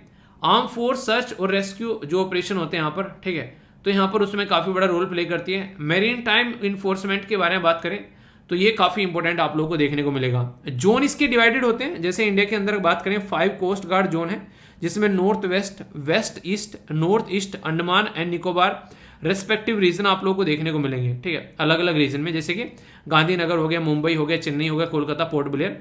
एक इंटरेस्टिंग क्वेश्चन आप लोग ये जरूर याद रखेगा, कोस्ट गार्ड के नॉर्मली जो ऑफिस होंगे या फिर कुछ इससे जो हेडक्वार्टर वगैरह आप लोगों को देखने को मिलेंगे, ये सारे के सारे जो हैं एक्सर, जो कि इस तरीके से ना हेडक्वार्टर नहीं सॉरी कमांड जो होते हैं, ठीक है, वो सारे के सारे आप लोग कोस्टल एरिया में देखने को मिलेंगे। ऐसे ही कोस्ट गार्ड के आप लोग यहाँ पर नजर आ रहे हैं, ठीक है। तो ये होगी कई सारी बेसिक चीजें, अगर बात की जाए तो इसके बारे में पता होना चाहिए थोड़ा सा। अब जब सेंट्रलाइज पेमेंट सिस्टम हो जाता है तो आरटीजीएस हो जाएगा और एनईएफटी हो जाएगा। नॉर्मली क्या होता है यहाँ पर आप लोगों को देखने को मिलता है चेक जो है, चेक ट्रंक एक तरीके से जो चेक के ऊपर फोकस दिया जाता है, और दूसरा दिया जाता है यहाँ पर एक्सप्रेस चेक क्लियरिंग सिस्टम, ठीक है। तो यहाँ पर जो टैंक का जो ट्रंकेशन है एक तो वो देखने को मिलता है जो कि यहाँ पर डिसेंट्रलाइज सिस्टम होता है, पर लेकिन सेंट्रलाइज सिस्टम थोड़ा आसान हो जाता है, तो इसको ज़्यादा तरीके से फॉलो करने की कोशिश की जाती है, ठीक है। यानी कि एक तो हो गया अपना जाम ताम इधर उधर करके चीज़ें चल रही हैं, दूसरा ये हो गया कि हाँ इस तरीके से यहाँ पर ये पैटर्न में चीज़ें चल रही हैं, तो पैटर्न से क्या रहता है आसानी से चीज़ें अच्छे से इंप्लीमेंट भी हो पाती हैं। ओके, अभी यहाँ पर क्वेश्चन है यहाँ पर, जैसे कि अभी यहाँ पर आप लोगों को 2 शब्द देखने को मिल रहे हैं, ठीक है। तो आरटीजीएस और यहाँ पर बात कर रहे हैं एनईएफटी, तो ये इनेबल करता है रियल टाइम ट्रांसफर फंड को, ठीक है, जो बेनिफिशियरी के अकाउंट में जाते हैं, तो ये एक तरीके से लार्ज वैल्यू ऑफ ट्रांजेक्शन है। एनईएफटी जो है फंड करता है यहाँ per transaction receive particular time slot के अंदर में आप लोगों को देखने को मिलेगा। तो यही बातें यहाँ पर बोली गई। तो बोला गया कि यहाँ पर कौन कौन सी करेक्ट है, पर लेकिन यहाँ पर ये देखने को मिलेगा दोनों की दोनों इनकरेक्ट है, इनको इस तरीके से रिप्लेस कर दिया गया है। ऐसे क्वेश्चन आप लोगों से अक्सर एग्जाम में पूछे जाते हैं, जब भी कोई ऐसी स्टेटमेंट दिखे तो समझ जाना कुछ ना कुछ घपला खेला जा रहा है, आप लोग घोंचू बनाने की कोशिश की जा रही है, ठीक है। तो आप लोग घोंचू नहीं हो, एसएलवी आर्मी के कमांडो हो, तो एसएलवी आर्मी के कमांडो जो है कभी किसी के बहकावे में नहीं आते, ठीक है। तो आप लोग भी इसी तरीके से यहाँ पर देखते हैं, कभी किसी के बहकावे में नहीं आना है, ठीक है। तो आंसर क्या हो गया यहाँ पर, आंसर इसका डी हो गया। तो ये याद रखिएगा जुडिक्शन एरिया क्या क्या है, हमारी कंट्री कौन से नंबर की, कोस्ट गार्ड क्या क्या है, ये सब बातें आप लोग कई बार आप लोगों से क्वेश्चन पूछे जाते हैं। घर में अगर कोई नेवी में हो तो भी आप लोगों से क्वेश्चन अक्सर बन जाया करते हैं। तो अपनी नींव इतनी स्ट्रॉन्ग रखनी है कि क्वेश्चन बने तो क्वेश्चन हिल जाए, आप लोगों को ना हिला पाए जरा सा भी, ठीक है। तो इतना पूरा इंडियन कोस्ट गार्ड के बारे में भी जान लिया हम लोगों ने, और क्या क्या बातें चल रही है वो भी जान लिया, तो कोई भी डाउट नहीं होना चाहिए। अभी यहाँ पर महाराष्ट्र के अंदर जो है ये कुछ जो एरिया के नाम चेंज किए जा रहे हैं तो उनको अप्रूवल दे दिया गया है, ठीक है। तो यहाँ पर हालांकि ये जो पहले चीफ मिनिस्टर थे उनके द्वारा ये नाम चेंज कर दिए थे जाते जाते, अभी इनको अप्रूवल मिल चुका है, यानी कि इनको इंप्लीमेंट किया जा रहा है, ठीक है। तो इसके चलते यहाँ पर जैसे कि न्यू कैबिनेट के द्वारा ऐड कर दिया गया प्रीफिक्स छत्रपति संभाजी नगर, ठीक है। तो इस तरीके से यहाँ पर ये कई सारे एरिया में नाम चेंज किए जाते हैं। तो यहाँ पर ये भी एक आप लोगों को देखने को मिला। आसाम के अंदर बड़ी ही बुरी दुर्घटना आप लोगों को देखने को मिल रही है, काफी सारी कंडीशंस यहाँ पर निकल कर आ रही है, जिसके चलते सिचुएशन जो है वो काफी ज्यादा खराब आप लोगों को यहाँ पर नजर आ रही है, क्योंकि लैंडस्लाइड, बाढ़ और ये सारी चीजें हैं। तो इसके चलते यहाँ पर कई सारे लोगों की जान जा चुकी है और 9 मिलियन लोग, 9 मिलियन का मतलब क्या होता है, 90 लाख लोग जो हैं वो इंपैक्टेड हुए हैं अभी इन सब चीजों की वजह से। तो ये काफी ज्यादा खतरनाक चीज देखने को मिल रही है, तो इसके ऊपर यहाँ पर काम करना चाहिए। ये काफी इंपॉर्टेंट है। यहाँ पर भूटान और चाइना के बीच में जो है बातें हो रही हैं, पर लेकिन डोकलाम वाले एरिया पर कोई फोकस नहीं रहेगा। डोकलाम वही एरिया है जो आप लोगों को यहाँ पर काफी ज्यादा न्यूज में भी देखने को मिला था उस टाइम पर, और इंडिया और चाइना जो है डोकलाम वाले मुद्दे पर आमने सामने आकर खड़े हो गए थे, क्योंकि अफगानिस्तान के अंदर यहाँ पर डोकलाम वाला जो एरिया है, ये एग्जैक्ट लोकेशन आप लोगों को यहाँ पर देखने को मिलेगी। ये क्या है, ये यहाँ पर चुम्बे वैली बोली जाती है। तो इस पर्टिकुलर एरिया की मैं आप लोगों से बातें कर रहा हूँ, तो कई बार ये न्यूज में रहता है, तो इसके बारे में आप लोग समझ सकते हैं। अगर कल को कोई क्वेश्चन वगैरह भी आप लोगों से पूछे कि चुम्बे वैली कहां पर है, तो ये सिक्किम और भूटान वाले एरिया में आप लोगों को यहाँ पर देखने को मिलेगी, और इसी में जो चाइना ने अपनी आर्मी लाकर रख दी। पर लेकिन दिक्कत क्या थी, इंडिया क्यों पहुंच गया, क्योंकि ये चिकन नेक बोलते हैं इसको, मुर्गे की गर्दन। या कल को यहाँ पर अगर चाइना ने यहाँ पर आकर कोई अटैक कर दिया तो आराम से हमारा नॉर्थ ईस्ट वाला एरिया जो है वो अलग हो जाएगा। तो इसलिए हम लोग क्या कोशिश कर रहे हैं कि ऑल्टरनेटिव रास्ता भी लिया जाए यहाँ पर जाने का, ताकि कल को कोई दिक्कतें देखने को न मिले। तो हम लोग अलग अलग तरीके से चीजों को लेकर चल रहे हैं। तो कुछ ऐसी बेसिक चीजें हैं जिसके बारे में आप लोगों को पता होना चाहिए, कल को क्वेश्चन भी बन जाते हैं कई बार, तो आप लोगों को इनको लेकर कोई डाउट नहीं होना चाहिए। जब जब इंडिया और चाइना के रिलेशन के बारे में लिखते हैं तो डोकलाम वाला एरिया है उसके बारे में लिखते हैं। और चाइना क्या करता है, अभी भूटान के साथ में बातें कर रहा है, तो चाइना कह रहा है कि इसे फोकस नहीं किया जाएगा। और चाइना की हरकतें पता है, मान लीजिए ये भूटान है, ठीक है, तो ये डोकलाम वाला एरिया हो गया, तो इस पे कब्जा जमाने की कोशिश कर रहे हैं। एक कब्जा ऑलरेडी कर रखा है इस पर्टिकुलर एरिया में, तो ये कह रहा है कि डोकलाम वाला एरिया मुझे दे दे, मैं ये वाला एरिया तुझे दे दूंगा। अबे बदतमीज इंसान, दोनों एरिया मेरे ही हैं, ठीक है, भूटान ये बोल रहा है। तो ये चाइना की हरकतें रहती है, एक ही इंसान के 2 एरिया पकड़ लो और फिर उसको बोलो कि ठीक है तेरा ये एरिया छोड़ दूंगा, ये एरिया मुझे दे दे। ऐसे ही हमारे साथ में करता है, जैसे कि लाइन ऑफ एक्चुअल कंट्रोल वाला एरिया है, तो ये बोलता है ये एरिया मतलब मुझे दे दे, या फिर अरुणाचल प्रदेश वाला, तो उसमें ये क्या करता है, मतलब बार्गेनिंग करता है सामने वाले के ही दोनों एरिया, तुम्हारा तो बेटा घर से कुछ जा नहीं रहा है, मतलब यहाँ पे ये एरिया मुझे दे दे और वो एरिया जो है उसको मैं छोड़ दूंगा। ऐसी हरकतें इसकी बहुत जगह देखने को मिलती है। इसलिए साउथ चाइना सी में यहाँ पर ये बदतमीजियां काटता है, उसकी पराकाष्ठा पार करता है, वहां पर सिचुएशन आप लोग समझ सकते हैं। तो कंडीशन ये है कि चाइना जो है उसकी ये जो हालत रहती है, ये हमेशा एक तरीके से इसको एक बुरा पड़ोसी बनाती है, जो आप लोग यहाँ पर देख सकते हैं, ठीक है। तो इसके बारे में है यहाँ पर ये बातें। बाकी जो बाइडन साहब जो हैं वो पूरे ताव में हैं, वेस्ट एशिया को बोल रहे हैं छोड़कर कहीं नहीं जाएंगे। अगर हम लोग चले गए तो चाइना, रसिया और ईरान जो है वो वहां पर कंट्रोल कर लेगा। यानी कि एक तरीके से ये अभी आने वाले टाइम में बहुत बुरी कंडीशन आप लोगों को देखने को मिल सकती है, क्योंकि दुनिया भर में अशांति है और जो जो लीडर जो जो बोलते हैं उससे पैटर्न में टन जाते हैं। जैसे कि अभी सऊदी अरेबिया में जब यहाँ पर जा रहे हैं तो वहां जाकर स्टेटमेंट चेंज कर दिए। क्यों?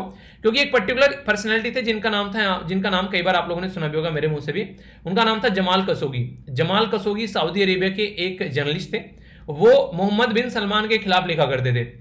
तो भाई साहब जमाल खशोगी जो है उनको तुर्की के अंदर पकड़ लिया गया, ठीक है। तो यहां पर जब भी उनको पकड़ा गया तुर्की के अंदर में, तो वहां पर एक तरीके से ये अपनी एक तरीके से ना, इंसान जो होता है कुछ काम रहता है, एक देश की एम्बेसी में कुछ कराने जाते हैं, तो उनको पकड़ लिया गया वहां पर। और पकड़ने के बाद में उनको मारकर उनकी बॉडी को एक तरीके से तेजाब में कहीं में डालकर पिघलाकर उसको गटर में बहा दिया। किसी को पता भी नहीं चला कि जमाल खशोगी जो है वो धरती पे था भी क्या कभी। ये चीजें जब सामने निकल कर आई तो तब एक तरीके से हड़कंप मच गया। इनके ऊपर कई सारे लोगों ने आरोप भी लगाए, पर आज की डेट में यहाँ पर ये भी आरोप लगा रहे थे, पर अब सब चीजें नॉर्मल है, पता नहीं कौन कहां चला गया। तो ऐसी भी चीजें कई बार देखने को मिलती है। तो ये इंटरनेशनल पॉलिटिक्स होती है, इसमें कई सारे लोग जो है वो अक्सर बलि चढ़ जाया करते हैं। ऐसे ही जमाल खशोगी साहब भी जो है वो यहाँ पर बलि चढ़ गए, ऐसा आप लोग बोल सकते हैं। तो कई सारी ऐसी चीजें जिसके बारे में आप लोग थोड़ा सा समझ सकते हैं, ठीक है। कई बार ऐसी कंडीशन बनती है, अगर आप लोगों को इसके बारे में आइडिया रहेगा तो कोई आप लोगों को इसमें फिर डाउट नहीं रहेगा और चीजों को आप लोग समझ भी पाएंगे कि हो क्या रहा है। तो एक तो कहते हैं कि सब कुछ everything is fair in love and वार, तो ये वॉर वाली कंडीशन रहती है। ये है आज का आप लोगों के सामने क्या, ये है आज का सुडोकू, इसको आप लोग फिल जरूर करिएगा, जिससे कि आप लोग चीजों को अंडरस्टैंड कर सके और अच्छे से, और इसी के साथ में माइंड में स्टेबिलिटी भी आप लोगों की आएगी, ठीक है। आज के जो एसएलवी कमांडो है यहाँ पर पूनम शानदार तरीके से आंसर दिए गए, पूनम महेश्वरी के द्वारा। तो जो भी क्वेश्चन आप लोगों से पूछता हूं उनके आंसर आप लोग भी दिया करो, कई सारी चीजों के रिवीजन भी हो जाते हैं और इसी के साथ में लंबे समय तक याद भी रख पाते हो। फीडबैक जरूर देना कैसा लगा आज का ये डिस्कशन, ताकि आने वाले टाइम में चीज़ों को और इंप्रूव किया जा सके। तो आज का लेक्चर जो है वो यहीं पर समाप्त करते हैं, नेक्स्ट वीडियो में मिलता हूँ, तब तक के लिए बड़ों को नमस्ते, छोटों को प्यार, छोटी सी लाइफ एंजॉय करो यार। मिलता हूँ नेक्स्ट वीडियो में, तब तक के लिए जय हिंद।